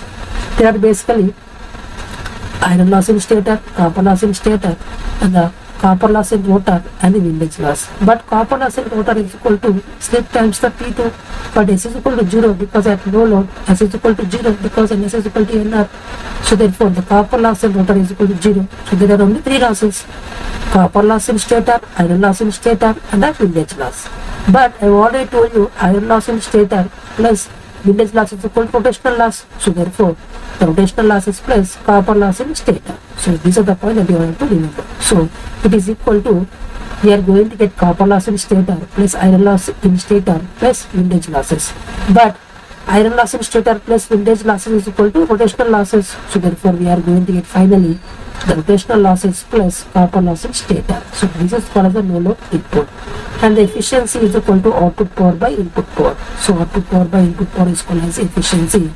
So output power by input power. So it is called as the efficiency. So if you see from the power stages in induction motor, you can say clearly efficiency is equal to output power by input power. So P out by P1. So we are going to get the efficiency. So now we are going to study one more important concept, which is called as the production of the rotating magnetic field. So production of the rotating magnetic field we are going to study in a very detailed manner. How we are going to produce the rotating magnetic field in the stator. I have already told one important point, which is here we are going to use 3-phase winding. Suppose if you go for the 3-phase winding, there should be spatially 120-degree phase difference between them. So spatially you should make the winding as 120 degrees between them. This is the compulsory. And then you have to give a 3-phase supply. The time axis also, there should be a phase difference of 100 degrees between each other. Then only we are going to get a rotating magnetic field. If any of this is not satisfied, then we are not going to get the rotating magnetic field. So this is basically induction machine. So we are going to have 3-phase windings. They are 120 degree physically apart. Physically they are apart by 120 degree. Phase A, phase B and phase C. So we are going to get 3-phase supply. And they are also 100 degree displacement with respect to time axis. And now you will see how we are going to get rotating magnetic field. So phi A is equal to phi m sin omega t, phi B is equal to phi m sin omega t minus 120, phi C is equal to phi m sin omega t minus 240. So this is, if I draw the phasor diagram, this is phi A, so phi B is going to lag phi A by 120 degree and phi C is going to lead phi A by 120 degree. So this is 120, 120 and 120. You can see it is a balanced supply. So what is the net flux? Net flux is the addition of these 3 fluxes, phi A plus phi B plus phi C. So if you add these 3 fluxes, the maximum value of this net flux is equal to 1.5 times the phi A. So if you add these 3 vectors, then finally you are going to get the maximum value of the net flux is equal to 1.5 times the phi A. So 1.5 times the phi A, you are going to get the resultant value. So if we add these three vectors, if we add these three things, finally we are going to get, which is 1.5 into phi m, we are going to get. So this is the maximum value of the net flux, which is equal to 1.5 into phi m. So now we will see what is going to happen for each and every degrees. See, at omega t is equal to 0. So if you substitute omega t is equal to 0, we are going to get phi a is equal to 0, phi b is equal to minus root 3 by 2 phi m, and phi c is equal to root 3 by 2 phi m. So I have already told you phi a is equal to 0, phi b we are going to get minus, means it is the upward direction, and phi c is this one. So if we add these two things vectorially, you are going to get the resultant vector in this direction. So this is the net flux, or we can say the maximum value of the net flux in this, or we can say the resultant value of the net flux in this direction. If you go for omega t is equal to 60, you substitute phi a is equal to root 3 by 2 phi m, phi b is equal to minus root 3 by 2 phi m, and phi c is equal to 0. So this is phi a, and phi b negative is in this direction, and phi c is 0. So if you go for these two things vectorially, you are going to get the net flux in this direction. Similarly, at omega t is equal to 120, so if you substitute phi a is equal to root 3 by 2 phi m, and phi b is equal to 0, and phi c is equal to minus root 3 by 2 phi m. So this is a phi a, phi b is 0, phi c negative is in this direction. So if you do the vector of these two things, we are going to get the resultant in this direction. Similarly, omega t is equal to 180. If you substitute omega t is equal to 180, so for phi a is equal to 0, you are going to get, phi b is equal to root 3 by 2 phi m, you are going to get, and phi c is equal to minus root 3 by 2 phi m, you are going to get. So phi a is equal to 0 means it is 0, and this is a phi b, and phi c negative means in this direction. So if you do these two vectors, resultant you are going to get in this direction. So therefore you can say clearly from 0 to 180 degree, this vector has made a, we can say half cycle rotation has been made. So we have completed the 180. So from 0 to 180, it's also completed 0 to 180. So we can say if you go from again 180 to 360, it is going to make another 180 degree. So therefore, for one cycle, so for one complete cycle of cycle, you are going to get one complete cycle of rotation of the rotating magnetic field. So remember carefully, for one cycle of supply voltage, we are going to get one complete rotation of the rotating flux. So listen carefully, very important point. If suppose P poles are wounded on the stator, for P by 2 cycle of AC supply, we are going to get one rotation of air gap flux. So for P poles wounded on the stator of induction motor, and for P by 2 cycle of AC cycles, supply of AC cycles, we are going to get one cycle rotation of the rotating magnetic flux. So this is the point that you always have to remember. So for P poles wounded on the stator of induction motor, and for P by 2 cycle of AC supply, if you give, we are going to get one rotation of air gap flux. And one more important thing, to get a rotating magnetic field, we need to use the windings which are spatially, means physically they should be 180 degree apart, and also we have to give a balanced supply. There should be time axis, with respect to time axis, there should be a phase difference of 120. Then only if these two conditions are satisfied, then only we are going to get a rotating magnetic field. So now we are going to find the speed of rotating magnetic field. So at what speed this rotating magnetic field is going to get rotated. See, number of cycles per rotation. So number of cycles per rotation. So number of cycles per rotation means it is P by 2. So number of cycles per rotation is P by 2, and number of rotations per second is N by 60. So if you do the multiplication of these two things, P by 2 into Ns by 60, so we are going to get Ns is equal to 120 F by T. But I have already told in another format also. See, listen carefully. I have already told another proof, another way of proving this one, which is for P side, we can say for P poles wounded on the induction, for P by 2 cycle of AC supply, we are going to get one rotation of rotating magnetic field.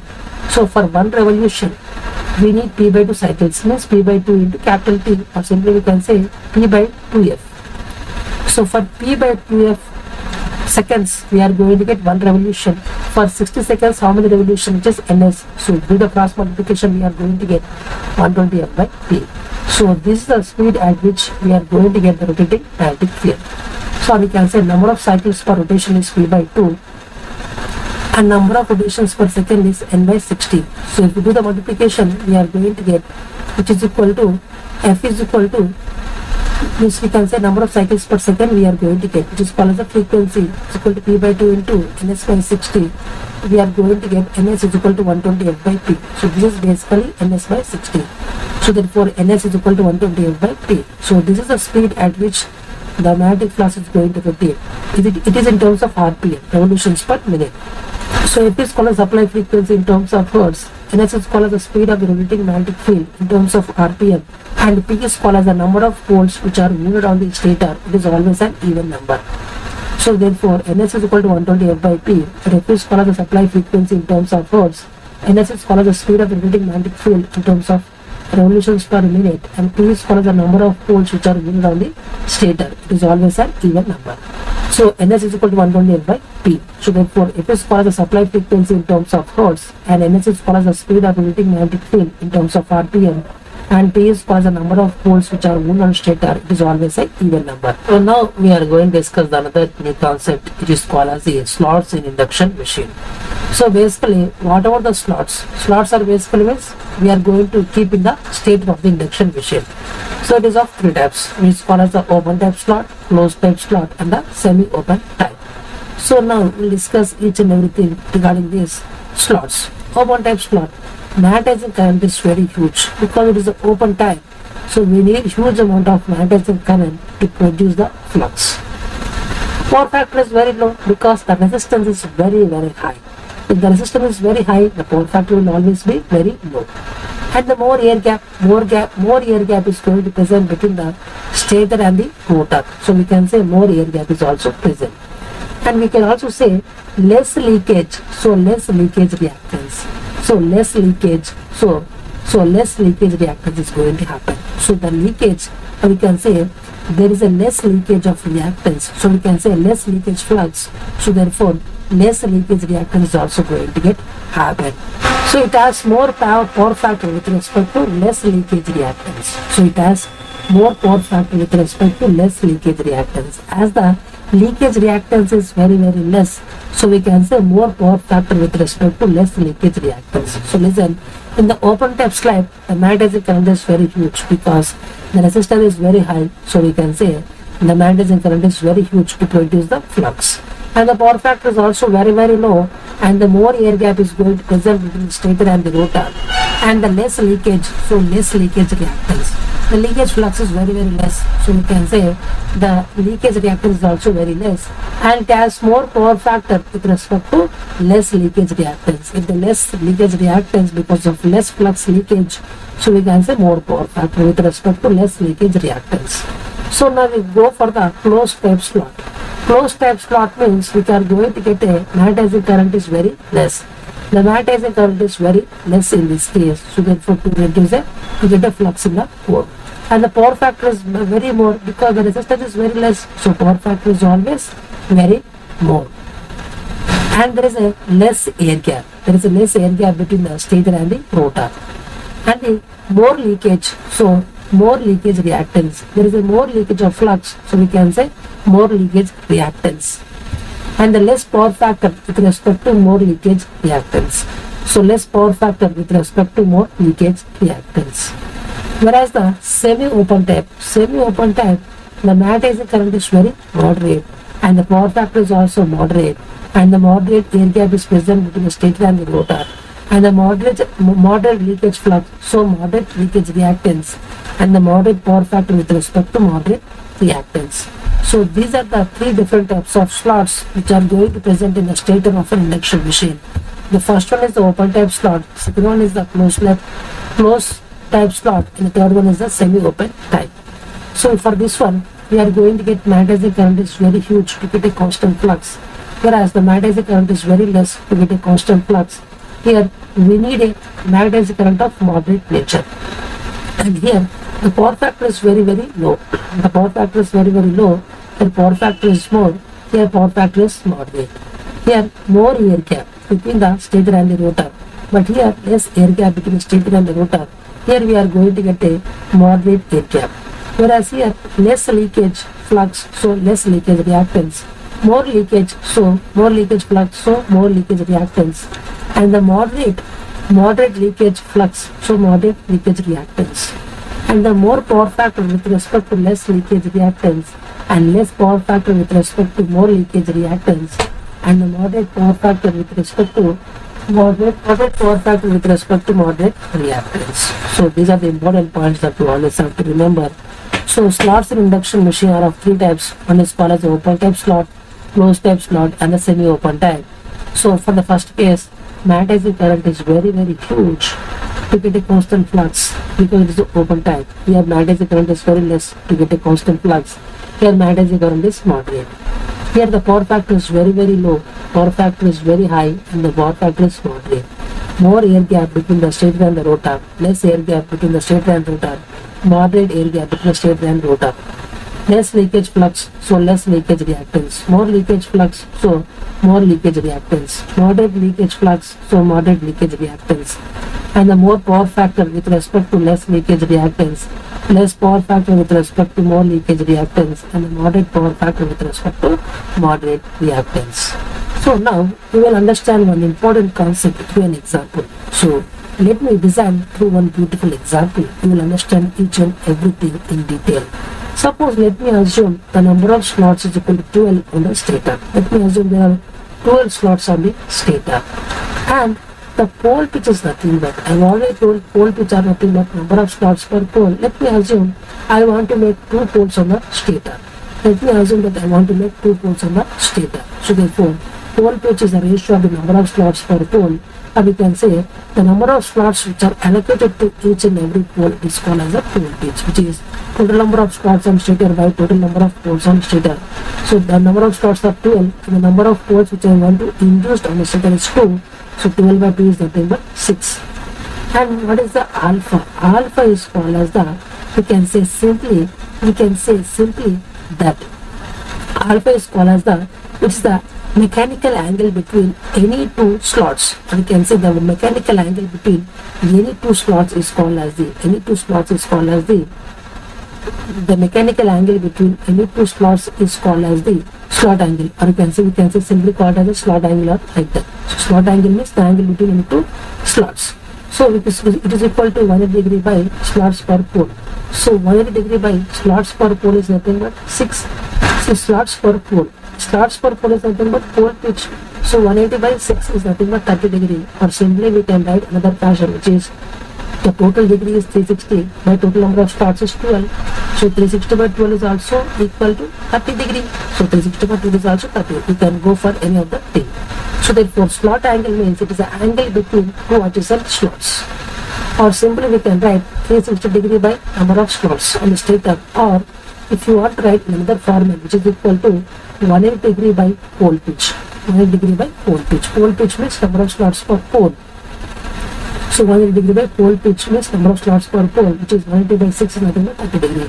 So the slot angle is also called as the, it is the angle between the mechanical angle between the two adjacent slots. We can write in terms of alpha. So here we are going to represent in terms of a alpha. So alpha is equal to 330 degree. But let me use the n alpha. N alpha means here I am going to use two poles. So 2 into 30 is nothing but 60 degree. Here I am going to use 2 poles on the stator. So therefore 2 into 30 is nothing but 60 degree. And now we'll see what is the meaning of this one. So 60 degree means for one phase, for one pole, we need a 60 degree mechanical angle. So listen, for one phase in one pole, we need 60 degrees to cover that phase. That is the meaning of this one. So slots is equal to 12 slots on the stator, and the pole pitch is number of slots per pole. The total number of poles which I want to induce on the stator is 2. So therefore 12 by 2 is 6. And the slot angle means the angle between the two adjacent slots, which is equal to 360 degree by total number of slots. So 360 by 12 is equal to 30, or 180 degree by pole pitch means slots per pole. So 180 by 6 is nothing but 30 degree. So if I want to n alpha means n is equal to number of poles which are induced on the stator is 2. 2 into 30 is nothing but 60 degree. So 60 degree means it is a angle for which for one pole or one phase this much amount of angle is required. So now let me draw the 12 slots. So slot 1, slot 2, slot 3, slot 4, slot 5, slot 6, slot 7, slot 8, slot 9, slot 10, slot 11 and slot 12. So there are basically 12 slots in the stator of the induction machine. So this is a base mate for this one. So here this is called as a 1. So for one slot, let me assume this is 1 at an angle of 30 degree. So this is called as the 1 at an angle of minus 30 because there is a 30 degree phase displacement between this one. So minus 30, again 30 degree phase displacement, minus 60, minus 90, minus 120, minus 150, minus 180, minus 210, minus 240, minus 270, minus 300 and minus 330. So again minus 360 means 0 degree. So this is the way that you are going to induce the voltage in this fashion. So this is 1 at an angle of 0 degree, 1 at an angle of minus 30 degree, 1 at an angle of minus 60 degree, 1 at an angle of minus 90 degree, 1 at an angle of minus 120 degree, 1 at an angle of minus 150 degree, 1 at an angle of minus 180 degree, 1 at an angle of minus 210 degree, 1 at an angle of minus 240 degree, 1 at an angle of minus 270 degree, 1 at an angle of minus 30 degree, 1 at an angle of minus 330 degree. So let me assume I am going to start the phase A winding from here. Then you have to go for the phase B, you have to start from here, 120 degree. And you have to use the starting of phase winding from here, C. So this is the thing that you always have to remember. So if you want to vote the phase A winding, you have to start from this one slot. And if you want to vote the phase B winding, you have to start from slot 5. And if you want to find the phase winding C, you have to start from this 9th point, and you can say from the 9th slot, because this is 0 degree, this is minus 120 and this is minus 40, minus 240. You can say clearly the phase replace the phase, and you can say these three windings are a spatial of 120 degree between them. So spatially we should always make 120 degree between them. This is the very important point that you always have to remember. So spatially the phase angle between the winding should be always 120 degrees. So therefore this is called the starting of phase winding A. So from 5th slot we have to use the starting of phase winding C, and from the 9th slot we have to go for the starting of the phase winding C. And now we will see how to route this winding in these slots. So let me go for the 12 slots. Slot 1, slot 2, slot 3, slot 4, slot 5, slot 6, slot 7, slot 8, slot 9, slot 10, slot 11 and slot 12. So I've already told you this is the slot 1. So this is the slot 1, we are going to use the phase A winding. So this is the phase A winding, I am going to take this one. So 1 plus 6, so pole pitch is 6, we are going to use the full pitch winding. So full pitch winding we are going to use. So 1 plus 6 is nothing but 7, so we have to connect up to 7. Again you have to take it to the 2, again 2 plus 6 is nothing but again 8, so again 8 you have to take. So this is the point we have to take it here outside. So this is called as the A2 terminal and this is the A1 terminal. Again I have already told you phase winding B1 should start from the, you can say from the slot 5. I have already told this point. So phase B should start from slot 5. So 5 plus 6 is 11. Again you have to go to 6, and the 6 plus 6 is again 12. So this is the winding you have to see. So this is a B1 and this is the B2. So A to B2 we are going to connect to a common point. Similarly phase C winding should start from 8th point. So the phase C winding should start from the 9th winding. So from the 9th slot. So this is 9 plus 6 is nothing but 3. So 9 plus 6 is nothing but 3. So from 3 again you have to go to the 10. So therefore again you have to go for the 10. Again 10 plus 6 is nothing but 4. So from 4 we have to take it. This is called the C1 and C2. We have to connect this C2, A to B2 to a common point. So we can say the phase A winding is starting from slot 1, and the phase B winding is starting from slot 5, and the phase C winding is starting from slot 9. So you can see clearly all these things. So for one pole, you can see clearly for one pole. So 1 and 2, the current is entering. Let me assume the current is entering. So it is entering in the 1, 2 terminals, but it is leaving in the 7 and 8. So you can see if it entering here means it is leaving here. Again entering here means again it is leaving here. So this is the point that you always have to remember. So from 1 and 2 current is entering means in the 7 and 8 the current is leaving. So this is the point that you always have to remember. So therefore we can say simply that, so therefore this A2, C2, D2 we are going to connect to a common point. It is called as a neutral point. So here we are going to use a full pitch winding. So we can say this is called as a three-phase winding. It's a three-phase winding, and we are going to connect in the start with a 60-degree phase spread. 60 degrees means for one pole, for one phase, we are going to cover 60-degree mechanical angle. So it is called as a phase spread. So it's a three-phase winding. It is connected in a star fashion, and a 60-degree phase spread means for one pole under one phase, we are going to use 60 degrees mechanical angle. So it is called as the 60 degrees phase spread. So now I am going to make an arrangement in this manner. So one slot, second slot, third slot, fourth slot, fifth slot, sixth slot, seventh slot, eighth slot, ninth slot, 10th slot, 11th slot, and 12th slot. So here this is a 1 and this is a 2. I have already told you 1 plus 6 is nothing but 7 and 2 plus 6 is nothing but 8. So these two slots and these two slots are same. So this is a phase A, here also phase A. And I have already told you phase B must start from 5th slot. So 5 plus 6 is 11 and 6 plus 6 is 12. So these two slots and these two slots are same. So therefore these two slots and these two slots are same. Again, I have already told you the phase C, you can say phase C should start from 9th. So therefore from 9th and 10th means here we have to go for the 3 and 4. So these two are same. So these two and these two are same winding, phase C. So this is phase A, here also phase A, here also phase A. So this is phase A, this is phase A. And this is phase B and this is phase B. This is phase C and this is phase C. So you can see clearly phase A winding and the phase B winding and the phase C winding, they have a phase difference of 120 degrees between them. So we can say in these two windings, these corresponding windings, the current direction is always same. If it is entering here, means here also it is entering, but here it is opposite nature. It is leaving here. So if the current is entering in these two, means it is leaving here. So this is the point that you always have to remember. So we can say we are going to get two poles. We are going to get induced two poles in the stator. It's a three-phase winding, and we are going to use the star connection of the stator with a 60-degree phase spread. Means this is a 30 and this is 30. So this is 30, this is 30. So overall is 60 degree.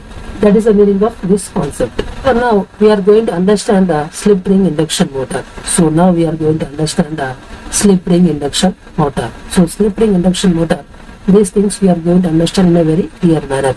I have already told you induction motors are of two types. The rotors are of two types, which is called as the squirrel cage induction motor and the slip ring induction motor.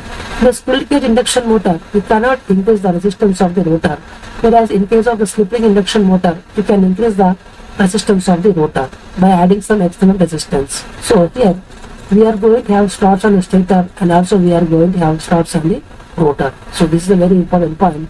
We are going to have slots on the stator and also we are going to have slots on the rotor. And so therefore, so this is the slots on the stator and these are the slots on the rotor. So now we will see in depth of this one. So now we are going to see only the rotor part. So rotor part only we are going to see. The rotor part we are going to have starts, means we are going to do the winding. So winding we are going to connect in a star fashion and we are going to connect through this winding we are going to connect the slip rings. Through the slip rings we are going to connect the external resistance. You can connect in the star or either you can connect in delta, but I prefer to connect in the star fashion. So now we can add externally the resistance to the rotor circuit with the help of these slip rings. So I have already told you the rotor resistance increases means the starting torque increases. So therefore note, the rotor has windings that is used for only starting purpose. So therefore this rotor has windings because the slip ring induction motor has windings on the rotor. So because of that we can increase the starting torque. So by adding the external resistance to this rotor terminals with the help of slip rings, so starting torque is improved. So therefore we are going to use this process.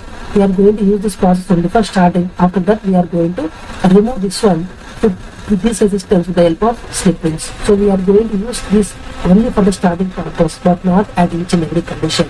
Only for starting purpose we are going to connect external resistance to this rotor terminals. After that we are going to remove these resistances.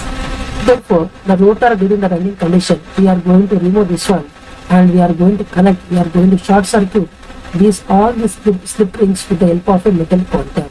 So now we are going to opening these resistances. So we are going to short circuit this slip rings with the help of metal contact at the running condition. So this is the rotor figure during the running condition. So whereas the previous one is the, we can say it is a rotor condition and it's a rotor during the starting condition, whereas this one is the rotor during the running condition. So this is the important point that you always have to remember. So this is the rotor diagram during the starting purpose. So during the starting purpose only we are going to connect the resistance to this rotor terminals, but after that we are going to remove it by doing a short circuit through a metal ring. So rotor has windings that is used for only starting purpose. This figure is the for only the starting purpose, whereas this one is at the running condition. Just we are going to remove it by connecting a short circuit of the metal contact. So now let me draw the overall diagram. So let me draw the overall diagram of this slip ring induction motor. So this is the rotor of the slip ring induction motor. This I am going to draw only the rotor part of the slip ring induction motor. So you can see this is a shaft. So this is basically a shaft of the induction motor, and this is the rotor winding. So this is the rotor winding I am going to prefer to connect in the star fashion, and I am going to take these three terminals. Through these three terminals I am going to connect to a slip rings. So this I am going to connect to a slip rings, and I am going to keep it on the shaft, and then this side I am going to keep it to the brushes, and between them we are going to use certain type of insulation. So certain type of insulation we are going to keep between this one, and here we are going to use the brushes. So here we are going to use the brushes. So from brushes we are going to connect the external resistances. So this is the point that you always have to remember. So therefore we can say clearly that these windings are going to connect to slip rings. So these are also slip rings, but between them there is a shaft here, and through the brushes we are going to connect to the external resistances, and we are going to connect to this external resistance only to the starting condition. After that we are going to remove this one by short circuiting this, by short circuiting all these slip rings by metallic ring. So here we are going to use the insulation between the shaft and the slip rings because we are going to get some sparks. So we are going to use the insulation between them because both are conductors. So we need to use some type of insulation to protect them. So this is the diagram of the rotor of slip ring induction motor. So now we will understand the one important concept which is called as a slip. So slip in an induction motor. The slip is nothing but ns minus nr by ns. Nr is called as the rotor speed, or simply we can use the symbol n or nr is same, which is the rotor speed. So percentage of ns is equal to, percentage of slip is equal to ns minus nr by ns into 100. So if you do a simplification, nr is nothing but ns into 1 minus s. So if you do the cross multiplication and do the simplification, so nr is equal to ns into 1 minus s. Where nr is called as the rotor speed in terms of rpm, and ns is called as the rotating magnetic field in terms of the rpm, and this is called as a slip. Slip is always going to lie between 0 to 1 in the motor mode, in the motoring mode. So during no load condition, means definitely we can say the rotor speed is nearly equal to, see at no load condition the rotor speed is nearly equal to synchronous speed, so slip is nearly equal to 0. But during the loading increases, so what happens if you increase the load always, if you increase the load, definitely speed will decrease.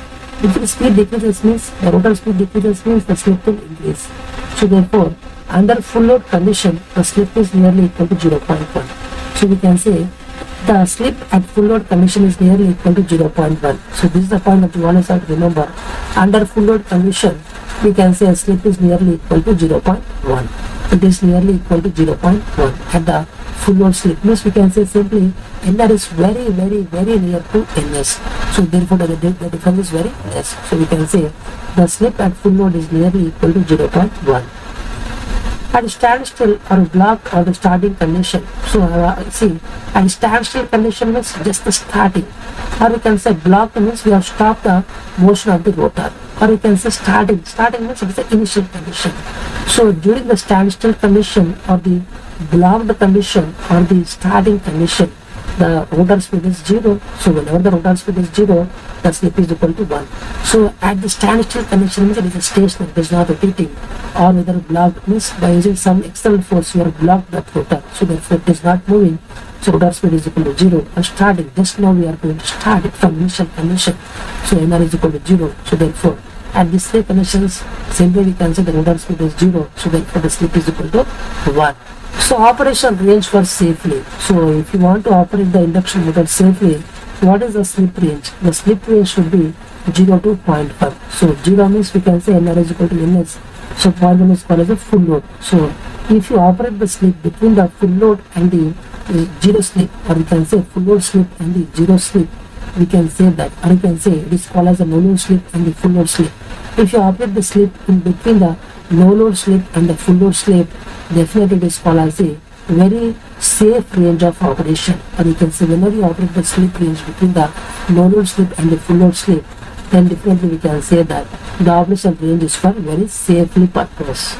So now we are going to discuss about the effect of slip on the rotor parameters.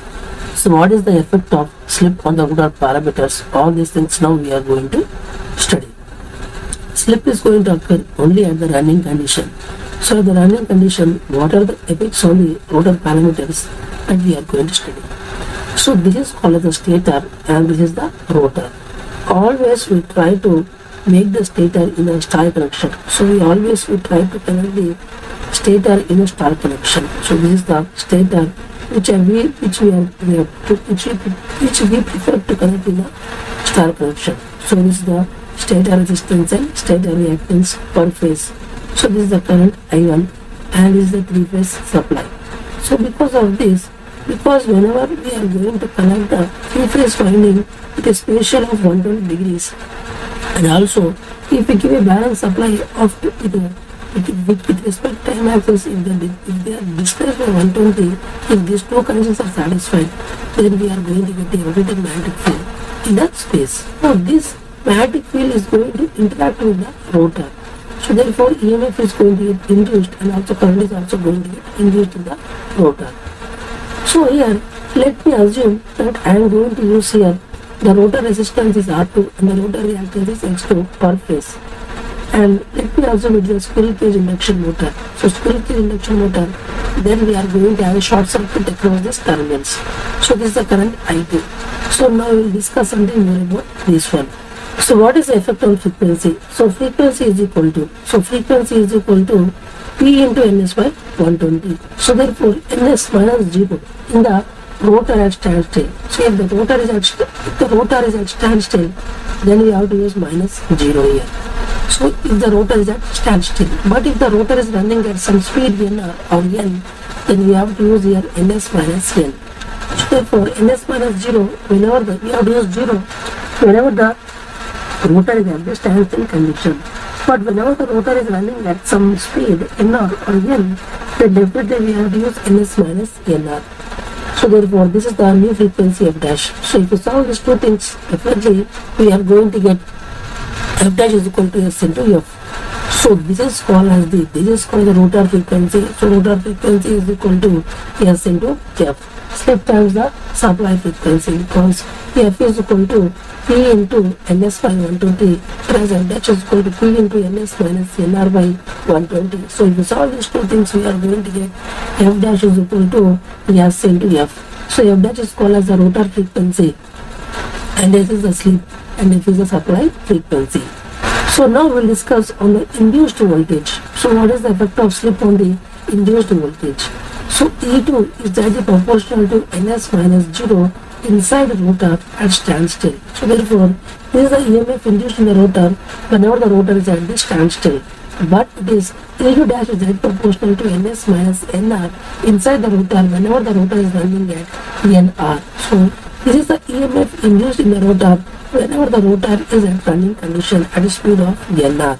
So therefore, if you solve these two important relations, finally we are going to get E2 dash is equal to S into E2, where S is the slip and E2 is the EMF induced in the rotor at the standstill condition. So this is the very important point that you always have to remember. So therefore, F dash is equal to S into F and E2 dash is equal to S into E2. So therefore, where this is the thing that you always have to remember for your lifetime. So therefore, F dash is equal to S into F and therefore E2 dash is equal to S into E2. So this is the effect of the slip on the frequency and also on the induced voltage. So now we will discuss what is the effect of slip on the resistance. So resistance is always independent of frequency, so it will always remain constant irrespective of the slip. So the rotor resistance will be remaining always same irrespective of the slip, or we can say irrespective of the frequency. So on rotor resistance is not affected by frequency, it is always independent of the frequency. Now we will see what is the effect of slip on the reactance. The reactance formula is equal to x dash is equal to 2 pi f dash into L2. So because it is a x is equal to omega L, omega is equal to 2 pi f, but we are going to study in the rotor. So therefore x dash is equal to 2 pi f dash into L2, where f dash is equal to s into f. So therefore s into this 2 pi f L2 is called as the x2 because of the standstill condition. So therefore x dash is equal to s into x2. So therefore we can say this is the reactance of this is the reactance of the rotor at any given slip s.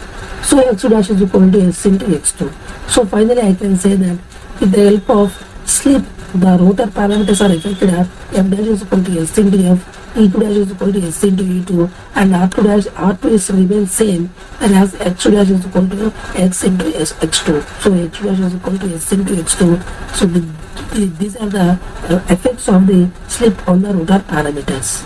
So finally I can conclude that, which is Fr is equal to s into f, E dash is equal to s into E2, R2 is remains same, and x2 dash is equal to s into x2. So this is the point that you always have to remember. So we will study some more important properties regarding this induction machine. So we can see clearly at the rotor at the standstill condition per phase diagram. So we are going to draw the per phase diagram at the rotor at the standstill condition. So this is the diagram of the rotor at standstill and per phase diagram.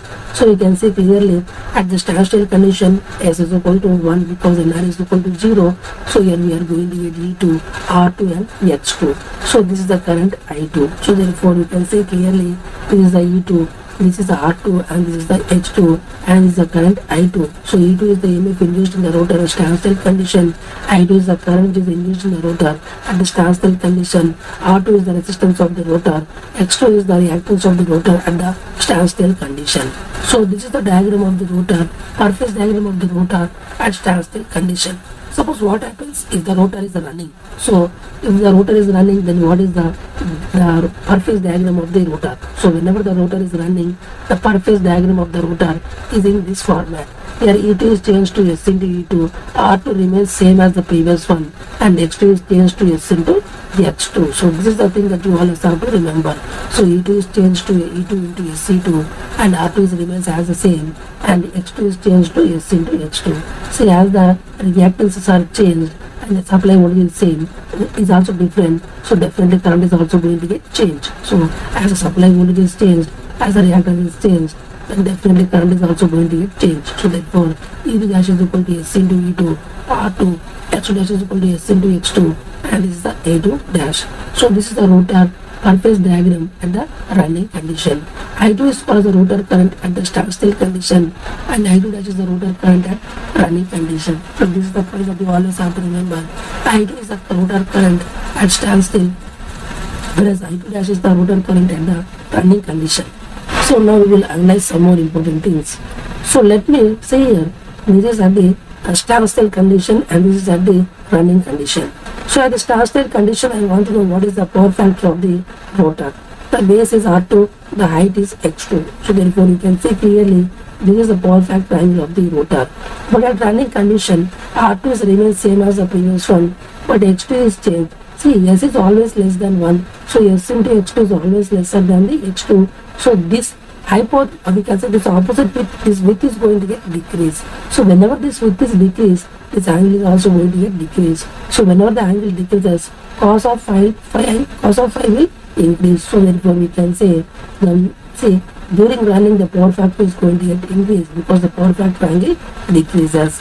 So S into X2 is always lesser than the X2 because S is always less than 1. So we can say that at no load the power factor is very low, but during the running condition the power factor is very good. So therefore we can say that at standstill condition the power factor is very low, but at the running condition the power factor is always good. So therefore if you want to know what is the power factor, cos of phi2 is equal to, which is R2 by under root over R2 square plus X2 square. So this is the power factor of the induction motor of the at the standstill condition, or we can say this is the power factor of the rotor at the standstill condition. But if you want to know what is the power factor of the rotor at running condition, cos of phi dash is equal to R2 by under root over R2 square plus SX2 whole square.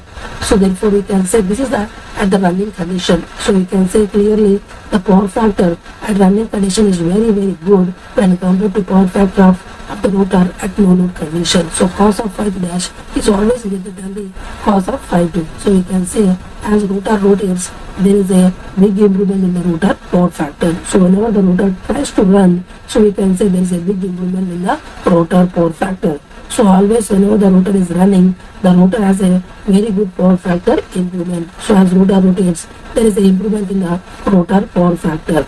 So this is the thing that you always have to remember. What is the current at the standstill condition in the rotor? I2 is equal to E2 by under root over R2 square plus X2 square, whereas I2 dash is equal to S into E2 by under root over R2 square plus SX2 whole square. So we can see clearly, that S into X2 is always lesser than E2. So therefore we can say this value is always lesser when compared to this value. So therefore we can say this value is always lesser than this value. So therefore the current at no load condition is very high, or we can say the current at the standstill condition, the current in the rotor is very high when compared to current in the rotor during the running condition. So we can say the current drawn in the rotor at the standstill condition is very high when compared to current in the rotor at running condition. So therefore I2 is always greater than the I2 dash. So during starting there is a huge rotor currents. So this is the meaning of this one. So we can conclude that always at the standstill condition the power factor is very high, and also as the power factor is very high, the rotor current is also very huge. Whereas during the running condition the power factor is very, we can say that, listen carefully, during the standstill condition the power factor is very less. Power factor is very less because the power factor angle is very high, so therefore the power factor is very less and the current drawn is very huge. Whereas during the running condition the power factor angle is less, so therefore the power factor is very high, but the current drawn, the magnitude of the current drawn in the rotor is very less. So this is a point that you always have to remember. Let me repeat it here. At the standstill condition, at the standstill condition we can simply say that the power factor angle is very high, so power factor is very less, and the current taken by the rotor is very large. Whereas during the running condition the power factor angle is very less, so power factor is very huge and the current drawn is also very less. So therefore during starting there is a huge current rotor currents. So during starting there will be a huge amount of rotor currents. So now we'll see overall, finally conclusion, what is going to happen during the standstill condition and also during the running condition. So during standstill condition, or we can say during the starting condition, E2, F, X2, R2, I2. Whereas during the running condition, E2 is changed to S into E2, F is changed to S into F, X2 is changed to S into X2, R2 remains same as the previous one, I2 is changed to I2 dash. So we can say clearly that during the starting condition or during the standstill condition, the power factor angle is very high, so power factor is very less and the current drawn is very huge. Whereas during the running condition, the power factor angle is less, so power factor is huge and the current drawn is very less. So these are the points that you always have to remember. E2 is changed to S into E2, F is changed to S into F, X2 is changed to S into X2, R2 is changed to R2, and I2 is changed to I2 dash. So now we will discuss the starting torque in induction motor. So now we will discuss what is the actual starting torque in induction motor. See, I have already told you starting torque in the rotor. The starting torque in the rotor, torque is directly proportional to E2 into I2 into cos phi2, where E2 is the EMF induced. Because E2 is the EMF induced in the rotor at the standstill condition or at the starting, and I2 is the current induced in the rotor during the starting of the induction motor or during the standstill condition, and phi2 is the power factor angle between the rotor voltage and the rotor current. So this is the thing that we are going to get. So this is the starting torque in the rotor. See, assume the rotor is purely inductive, then what is going to happen? See, if we assume the rotor is purely inductive, then definitely we can say the phi 2, the angle between the rotor voltage and the rotor current will be 90 degree. So therefore cos 90 is nothing but 0. So therefore the torque, the average torque which is produced on the rotor is 0. So we can say clearly, if the rotor is purely inductive, we can simply say that the angle between the rotor voltage and the rotor current is 90. So therefore cos of 90 is nothing but 0. So therefore the average torque which is produced on the rotor will be equal to 0. But what happens if we assume the rotor is purely resistive? Then we can say that the phase angle between the rotor voltage and the rotor current is equal to 0. So cos 0 is equal to 1. So we are going to get the average, and we can say we are going to get the maximum average torque on the rotor. So we can simply say that these are the two important points that you always have to remember. So starting torque in induction motor. Torque is directly proportional to E2 into I2 into cos phi 2. This is the starting torque in the induction motor. So whenever if we assume the rotor is purely inductive, then we can say the phase angle between the E2 and I2 is equal to 90. So phi 2 is equal to 90. So therefore cos 90 is equal to 0. So therefore the average torque which is produced on the rotor is equal to 0 when we assume that the rotor is purely inductive. But if we assume the rotor is purely resistive, then we can say the phase angle between the E2 and I2 is equal to 0 degree. So cos 0 is equal to 1. So we are going to get the average torque for whatever we are going to get in the rotor is very maximum. So this is a point that you always have to remember. So now we will do some more important analysis of this one. So if you see clearly, this is called as the induction motor. So induction motor, what is induction motor? This is the stator and this is the rotor. So what I am going to do basically, I am going to give 3-phase supply to the stator. I am going to give 3-phase supply to the stator and the supply frequency is F. Because of this, let me assume there is a clockwise rotation of the synchronous speed, or we can say the rotating magnetic field is going to rotate in the clockwise direction. So therefore this is the synchronous speed ns. So this is the synchronous speed ns. So therefore this is the rotor. The rotor is also trying to move in the same direction as the synchronous speed. So this is the rotor speed, nr or n. You can use any of these things. Then we will see what is the things that is going to happen. So this is called as this dot means this black one. It is going to indicate the speed of the rotor, and this pink one indicates that speed of rotor EMF. So this is the rotor EMF is also going to rotate with the same speed ns. So therefore, and this is called as the speed of stator RMF. So therefore this upper one is called as the speed of the stator RMF, and this is the speed of the rotor RMF, and this is the speed of the rotor. So this is the point that you always have to remember. ns is the speed of the stator RMF, and n is the speed of the rotor, and this blue color line, you can say blue color line is nothing but ns. It is the speed of the rotor RMF. So therefore all these are with respect to any stationary reference. So all these are with respect to any stationary reference. Suppose if I am standing on the ground and I am seeing these three fields, these are the stator, the RMF, we can say stator RMF is going to rotate at a speed of ns, and this is the ns of the rotor RMF with respect to reference, ground reference, and the rotor speed is n in this direction. So these are the three speeds that you always have to remember. All these are with respect to some stationary reference. Let me assume I am sitting on the ground and I am seeing these three fields. The rotor is rotating with the speed of nr, and the stator RMF is going to rotate with the speed of ns, and the rotor RMF is going to rotate with the speed of ns, and all these three directions are same. So now we will analyze some more important things. The stator RMF with respect to stator. Stator is nothing but the stator is basically a stationary reference. So if I sit on the stator and if I see what is the speed of the stator RMF, it is nothing but ns. So therefore stator RMF with respect to stator is equal to ns. For the rotor RMF with respect to rotor, and what I told you, rotor RMF with respect to some reference, stationary reference is nothing but ns, but with respect to rotor is nothing but both are in the same direction, so their difference will be ns minus n. Simply we can say s into ns. So therefore the rotor RMF with respect to rotor is equal to ns minus n, simply s into ns.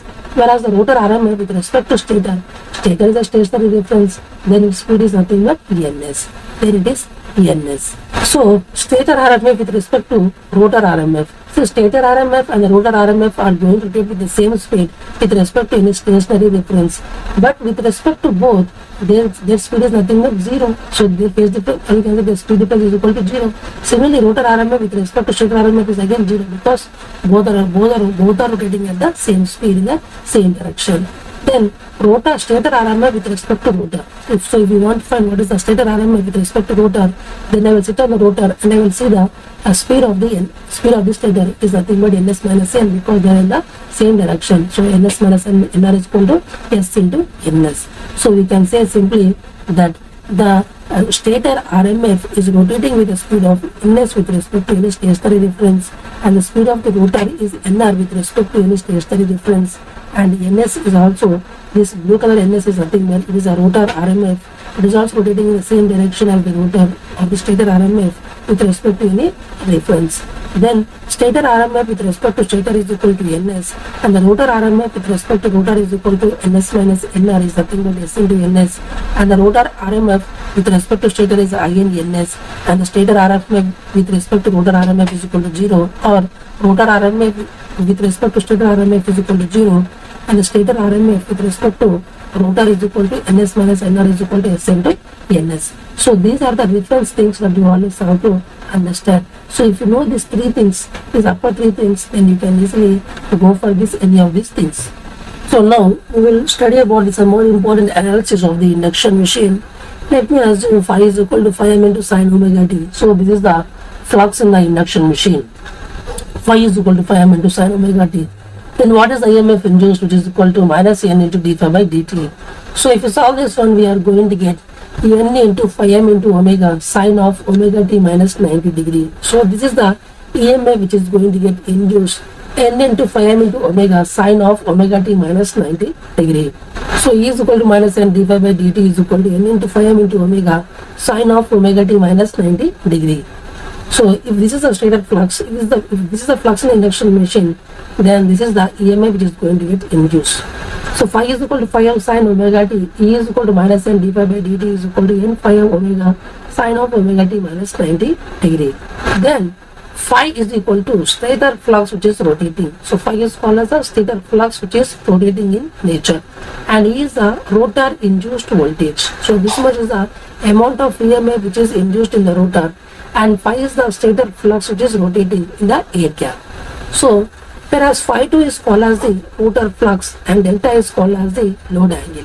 So remember carefully, here phi is called as the stator flux which is rotating, and E is the EMF which is induced in the rotor, and phi 2 is called as the rotor flux. So phi 2 is called as the rotor flux and delta is called as the load angle, and Im is called as the which is responsible for the phi. If Im is there, the magnetizing current is drawn by stator, then only the phi is going to get produced.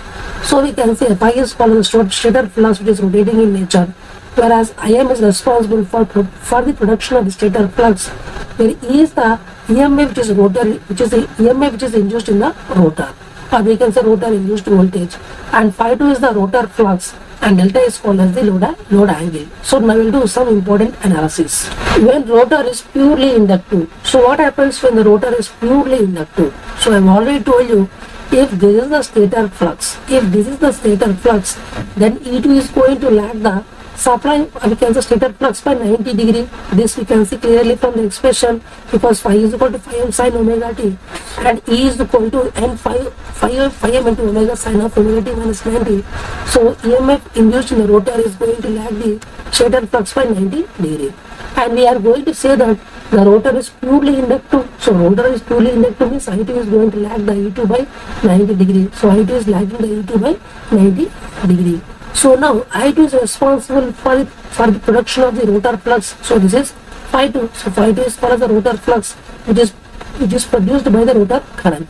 So this is the phi 2 and this is the phi. So both are rotating at the same speed, which is ns and ns. So both are always in the same direction, which is ns. The stator flux and the rotor flux are going to rotate in the same direction with the same speed of which is synchronous speed with respect to any stator. So now what is called as delta? Delta is called as a load angle with respect to two fluxes. So stator flux and rotor flux, the angle between them is called as a delta. So you can see clearly delta is equal to 180 degree. The theta is the angle between the induced voltage in the rotor and the induced current in the rotor, which is called theta. So delta is equal to 180 and theta is equal to 90. I have already told you the torque expression. The torque expression has two expressions. Torque has two expressions. You can write in terms of MMFs, or you can say you can write in terms of fluxes, or you can write in terms of EMF induced voltages. So let me write the first one, which is torque is directly proportional to stator flux into rotor flux into sine of delta. Where delta is equal to 180, so sine 180 is equal to 0. Whereas torque is directly proportional to E2 into I2 into cos theta. The theta is equal to 90, so cos 90 is equal to 0. So we can say the average torque which is produced on the rotor is equal to 0 in this case. So therefore, I have already told you whenever the rotor is purely inductive, then we can say the phase angle between the induced voltage and the induced current is equal to 90. So cos 90 is equal to 0. So therefore, the average torque which is produced on the rotor is equal to 0. You can apply either this formula or either this formula. You are going to get the same result. So torque is always directly proportional to stator flux into rotor flux into sine delta. So delta is the angle between the two fluxes. Or torque is directly proportional to rotor induced voltage into rotor induced current into cos theta. The theta is the phase angle between the rotor induced voltage and the rotor induced current. So this is the case that you are going to get. Phi is produced with the help of Im and I2 is produced in the phi 2. So this is the diagram that you always have to remember. So what happens when the rotor is purely resistive? I have already told you the stator flux. This is the stator flux. Because of stator flux is produced because of the Im. So here there should be Im here. And it is rotating in this direction, which is singular speed of EMS. Then if the rotor is purely, I have already told you, the rotor EMF induced voltage is lagging the stator flux by 90 degree. So this is E2. So now you will see something very clearly here. E2 and the rotor is purely resistive means E2 and I2 are in the same phase. So because of I2, we are going to produce the rotor flux, which is phi 2. So both are in the same direction of rotation with the same speed of ns with respect to any stationary reference.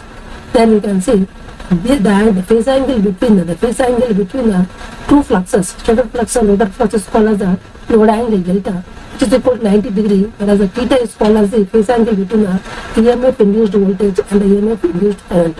Or you can say EMF which is induced in the rotor and the current which is induced in the rotor, their angle is 0, so theta is equal to 0. So we can say clearly, you can apply any of the formula, or which is proportional to stator flux into rotor flux into sine delta. So delta is equal to 90, so sine 90 is equal to 1, so you are going to produce the maximum average torque on the rotor. Or you can use another formula, torque is proportional to E2 into I2 into cos of phi 2.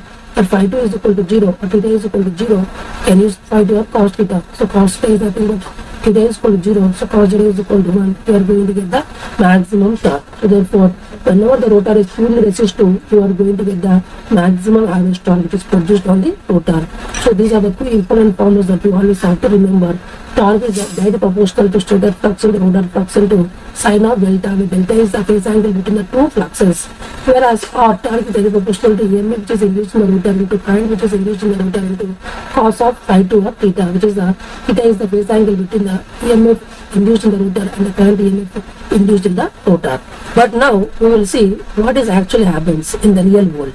The rotor is basically the combination of resistance and inductance combination in the practical purpose. So for all the practical purposes, we can say rotor is made of resistance and inductance combination. So now what is going to happen? Let me assume this is the stator flux. Stator flux is produced with the help of Im, magnetizing current drawn by the stator, and it is rotating in this direction, which is ns with respect to any stationary reference. And EMF which is induced in the rotor is going to lag the stator flux by 90 degree. So now, as the rotor is made of resistor and inductor, so it is a lagging circuit, the rotor current is going to lag the rotor voltage by some angle theta. So therefore theta is the angle between the rotor voltage and the rotor current. So because of phi 2, we are going to get the phi 2. So it is also rotating in the same speed of ns, the same direction of phi. So both are rotating in the same direction with the same speed with respect to any stationary reference. So now the phase angle between the two fluxes, stator flux and the rotor flux, is called as the torque angle or load angle delta. So delta is equal to 90 plus theta. So you can say clearly delta is equal to 90 plus theta. So this is the thing that you always have to remember. So whenever the rotor is purely inductive, the average torque which is produced in the rotor is 0. Whenever the rotor is purely resistive, we are going to get the maximum torque. So these are the concepts that you always have to remember. So now we will discuss the power stages in the induction motor. So what are the different power stages we are going to get in the induction motor that we are going to see? So you can see clearly this is called as the stator. So this is the stator. For the stator we are going to give supply. So this is called as the stator input. So this is called as the stator input. And this is called as the stator output, or we can say rotor input or air gap input or air gap power.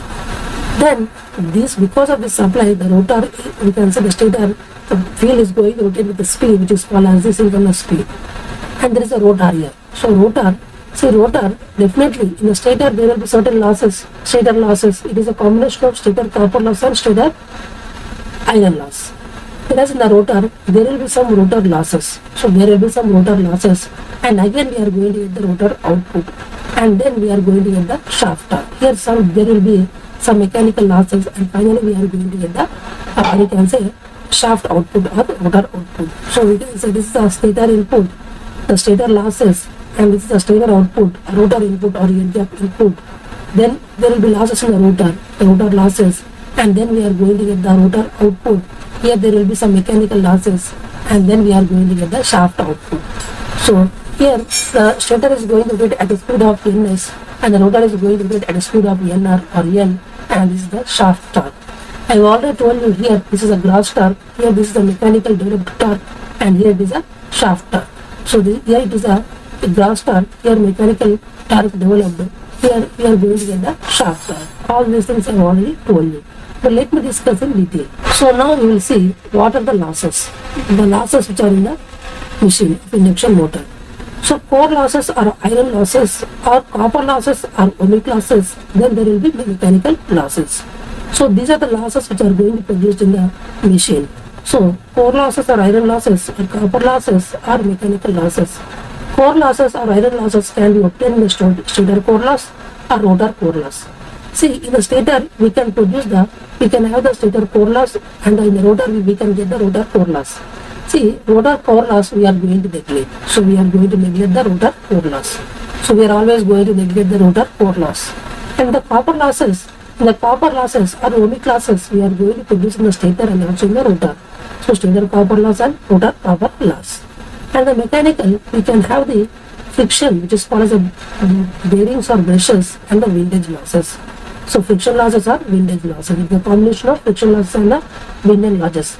So these are the losses which are being produced in the machine. So basically in the stator we can have the stator core loss and stator copper loss. Whereas in the rotor we have only the rotor copper loss, because we are going to neglect the rotor core losses.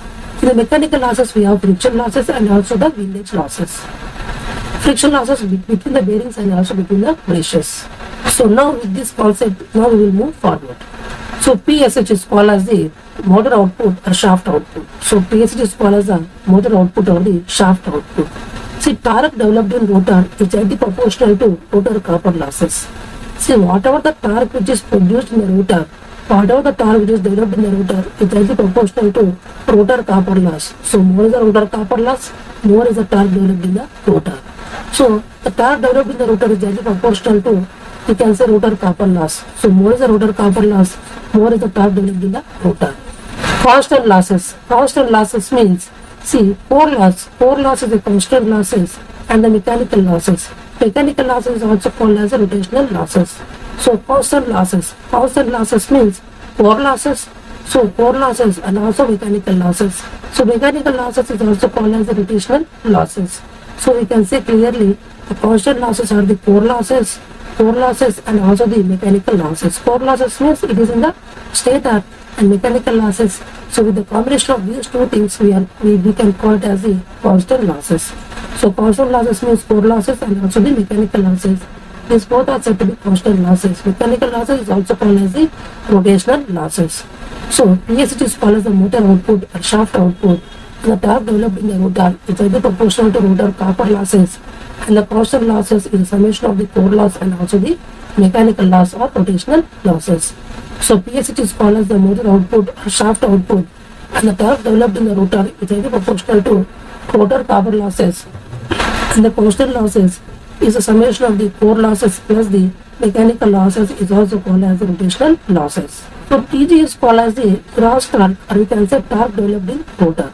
So TG is called as a gross torque, or we can say torque developed in the rotor. So torque developed in the rotor.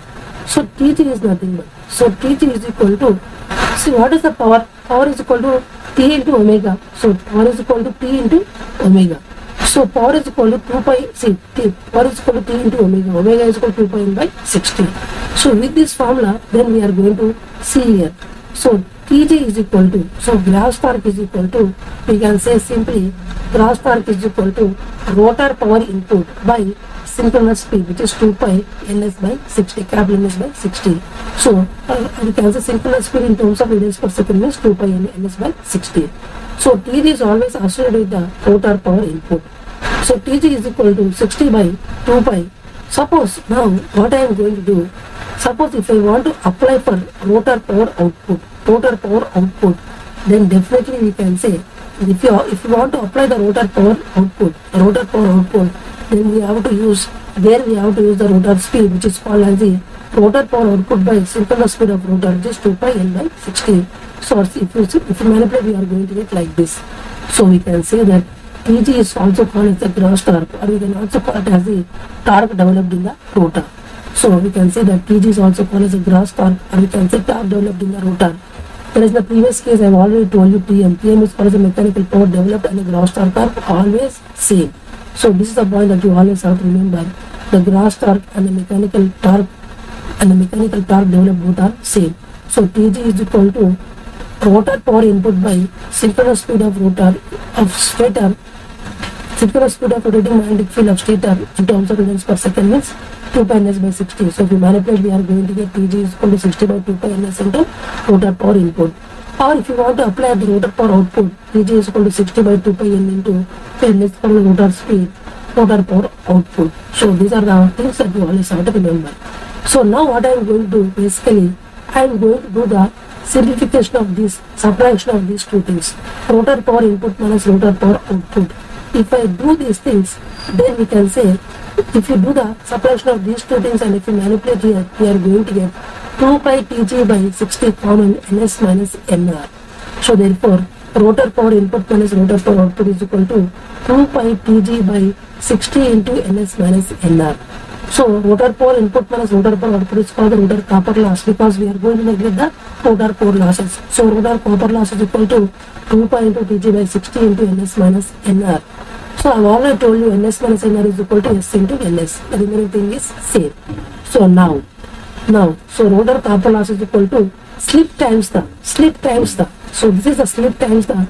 The remaining thing is called as the rotor power input. So rotor power input. So therefore, that is the reason rotor copper loss is always equal to s times the rotor power input. So finally, I can say that gross torque is always equal to mechanical torque developed. So gross torque is equal to always mechanical power developed. So these things I have already told here. So gross torque is always equal to mechanical torque developed in the rotor. So if you apply the rotor input, which is equal to TG is equal to 60 by 2 pi ns into rotor power input. At the input, we have to apply the synchronous speed of the stator, and at the rotor power output, we have to apply the rotor speed. So now if you do the subtraction of these two things, rotor power input minus rotor power output, then we are going to get like this, 2 pi TG by 60 into ns minus nr. Ns minus nr is nothing but s into ns. So the rotor power input minus rotor power output is called the rotor copper loss, because we are going to neglect the rotor core loss. So this is called as slip times the remaining thing is called as very simply, it is called as the rotor power input. So therefore rotor copper loss is equal to slip times the rotor power input. So finally I can say that the gross torque is always equal to mechanical power developed, and the gross torque is applied across the input of the rotor, and the mechanical torque applied across the output of the rotor, and both are same. So therefore just use the TG is equal to TL. So with this we are going to get the rotor copper loss is equal to slip times the rotor power input. So we can say that rotor power input minus rotor power output is equal to slip times the rotor power input. I have already told you rotor power input minus rotor power output is called as the rotor power input plus rotor power output is called as a very simple, which is called as the rotor copper loss is equal to slip times the rotor power input. So now what I am going to basically, now I am going to do the multiplication of rotor power output by rotor power input. So if I do the division by rotor power input on this side and this side, then I am going to get 1 minus rotor power output by rotor power input is equal to S, or simply rotor power output by rotor power input is equal to 1 minus S is equal to NR by NS. It is called as the approximate efficiency of the rotor, because rotor power output by rotor power input is nothing but we are going to get 1 minus S. It is nothing but NR by NS. It is called as the approximate efficiency of the rotor. So this is the approximate efficiency of the rotor. So if you want to find the approximate efficiency of the rotor, which is the ratio of the rotor power output by rotor power input, which is very simple, we are going to get 1 minus S. It is nothing but NR by NS. So NR is the rotor speed and NS is the synchronous speed of stator. If you do the division of these two things, we are going to get the approximate efficiency of the rotor. So now you can see clearly this is called the synchronous speed of the stator, and here we are going to give the rotor power input.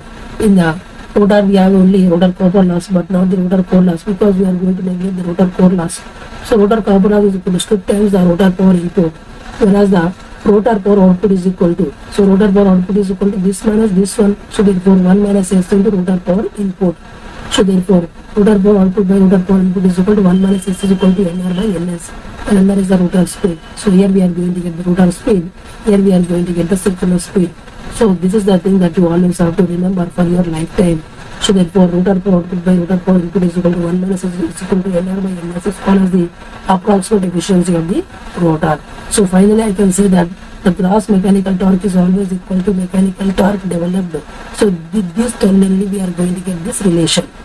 So now we are going to see about the torque expression in the induction motor. I have already told you what is the torque, the gross torque. The gross torque I want to apply across the rotor input power. So therefore T is equal to, or you can say gross torque, or just we can use the T, everything is same.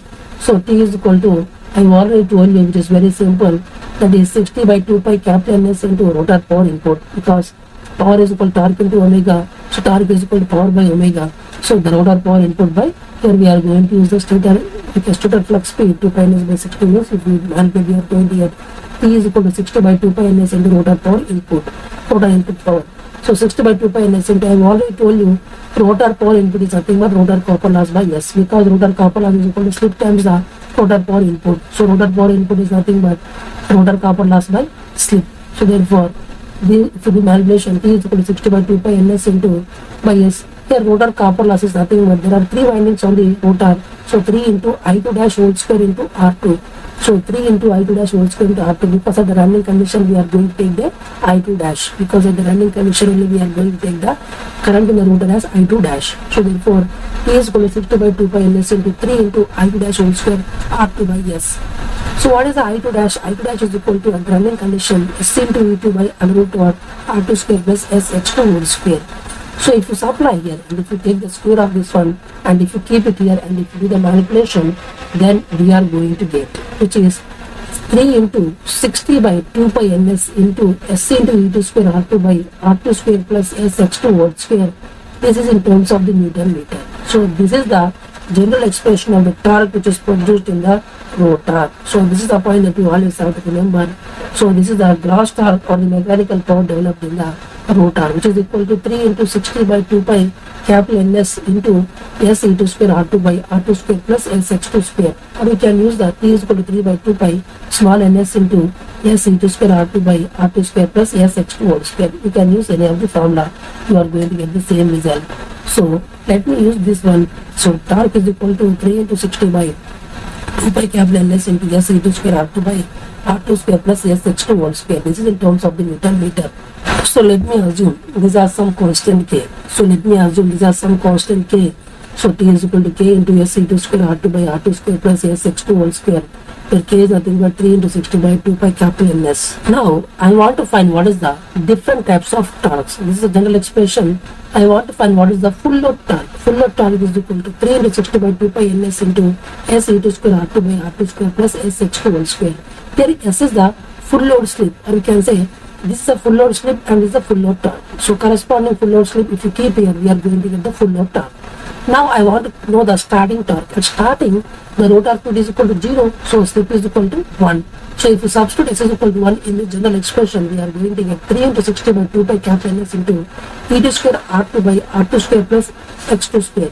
Because if you substitute s is equal to 1, we are going to get this expression that is called as the starting torque. Suppose if I want to find what is the maximum torque. Maximum torque means at that slip we are going to get the maximum torque. The corresponding slip is nothing but r2 by h2. At this one we are going to get the maximum torque.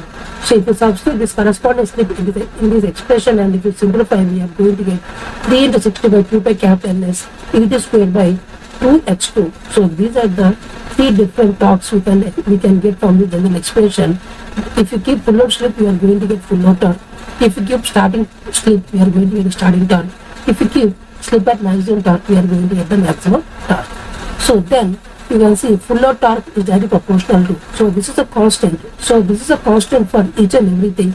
So full load torque is directly proportional to S into R2 by R2 square plus SH2 square. Because if you see clearly in each and everything, this is a constant and E2 square is also constant, but the remaining things are variable. So remaining things you have to consider. So full load torque is directly proportional to S into R2 by R2 square plus SH2 whole square. But the starting torque is directly proportional to R2 by R2 square plus H2 square, whereas maximum torque is directly proportional to, which is 1 by 2h2, because 3 into 60 by 2 by ns and e2 square are common for each and everything, and the only remaining terms you should take. So full load torque is directly proportional to S into R2 by R2 square plus SH2 square, and the starting torque is proportional to directly proportional to R2 by R2 square plus H2 square, and the maximum torque is proportional to E2 square by, because E2 square is also already there, so 1 by 2h2. So these are the things that you always have to remember. So these are the things that you always have to remember. So now if you do the ratio of the full load torque by maximum torque, you are going to get some relation. If you do the ratio of starting torque by maximum torque, you are going to get one more relation. So these are things that I have already told you. The important relations. Full load torque by maximum torque I have already told you, and the starting torque by maximum torque also I have already told you. Important relations. So now let me repeat this one again. Full load torque by maximum torque. So full load torque by maximum torque is very simple. 2 into full load slip into maximum torque. So full load slip into slip at maximum torque by slip at maximum torque whole square plus slip at full load whole square. Similarly, starting torque by maximum torque, same fundamental. So 2 into the slip at starting torque is 1 into slip at maximum torque by slip at maximum torque whole square plus slip at starting torque whole square. So like that if you do, you are going to get these two relations. So these are the two relations that you are going to get if you do the ratio of these two things. So full load torque by maximum torque, you are going to get 2 into slip at full load into slip at maximum torque by slip at maximum torque whole square plus slip at full load whole square. So if you do the ratio of the starting torque by maximum torque, we are going to get 2 times the slip at starting torque into slip at maximum torque by slip at starting torque whole square plus slip at maximum torque whole square. So therefore, as I have already told you, slip at starting torque is equal, slip at starting is equal to 1. So you are going to get this general expression. SF is called as the slip corresponding to full load torque TF. So SF is called as the slip corresponding to full load torque TF. So SF is called as the slip corresponding to full load torque TF. Now, if I want to know what is the starting torque by full load torque, just do the ratio of these two things. So if you do the ratio of these two things, we are going to get the ratio of starting torque by full load torque, which is 2 into Sm by Sm square plus 1 into Sm square plus Sf square by 2 into Sf into Sn. So you are going to get, if you do the ratio of these two things, 1 by 2, we are going to get this relation. It is equal to, always you have to remember, this is always equal to ISC by IF whole square into SF, where ISC is called as the starting current. So this is called as the starting current, and this is the ISC is called as the starting current, and T start is called as the starting torque, and IF is called as the full load current. So remember carefully, you can do the ratio of these two things, we are going to get this one, or it is always equal to, then, so you are going to get one more formula, which is that starting current by full load current whole square into SF. Listen, you can get this relation by this one also. I have already told you, starting torque is directly proportional to 3 into starting current whole square into R2 by corresponding starting slip by full load torque is nothing but 3 into that full load current whole square into R2 by slip at full load. So if you do the ratio of these two things, we are going to get starting current by full load current whole square into slip at full load. So I have already told you, listen carefully. Starting torque is always directly proportional to 3 into starting current whole square into R2 by slip at the starting, which is equal to 1. Similarly, TF is called as a full load torque is directly proportional to 3 into full load current whole square into R2 by slip at full load. So if you do the ratio of these two things, we are going to get this one also, which is starting current by full load current whole square into slip at full load. So you can use either this one or either you can use this one. Both are going to give you same result. So ISC is called the starting current in the rotor and T start is called the starting torque. So TF is called the full load torque and ISF is called the full load slip. So ISC is called the starting current and the T start is called starting torque, IF is called the full load torque and SF is called the full load slip. So these are the notations of this one. ISC means starting torque, T start means starting torque, and the TF is called as the full load torque and SF is called as the full load slip.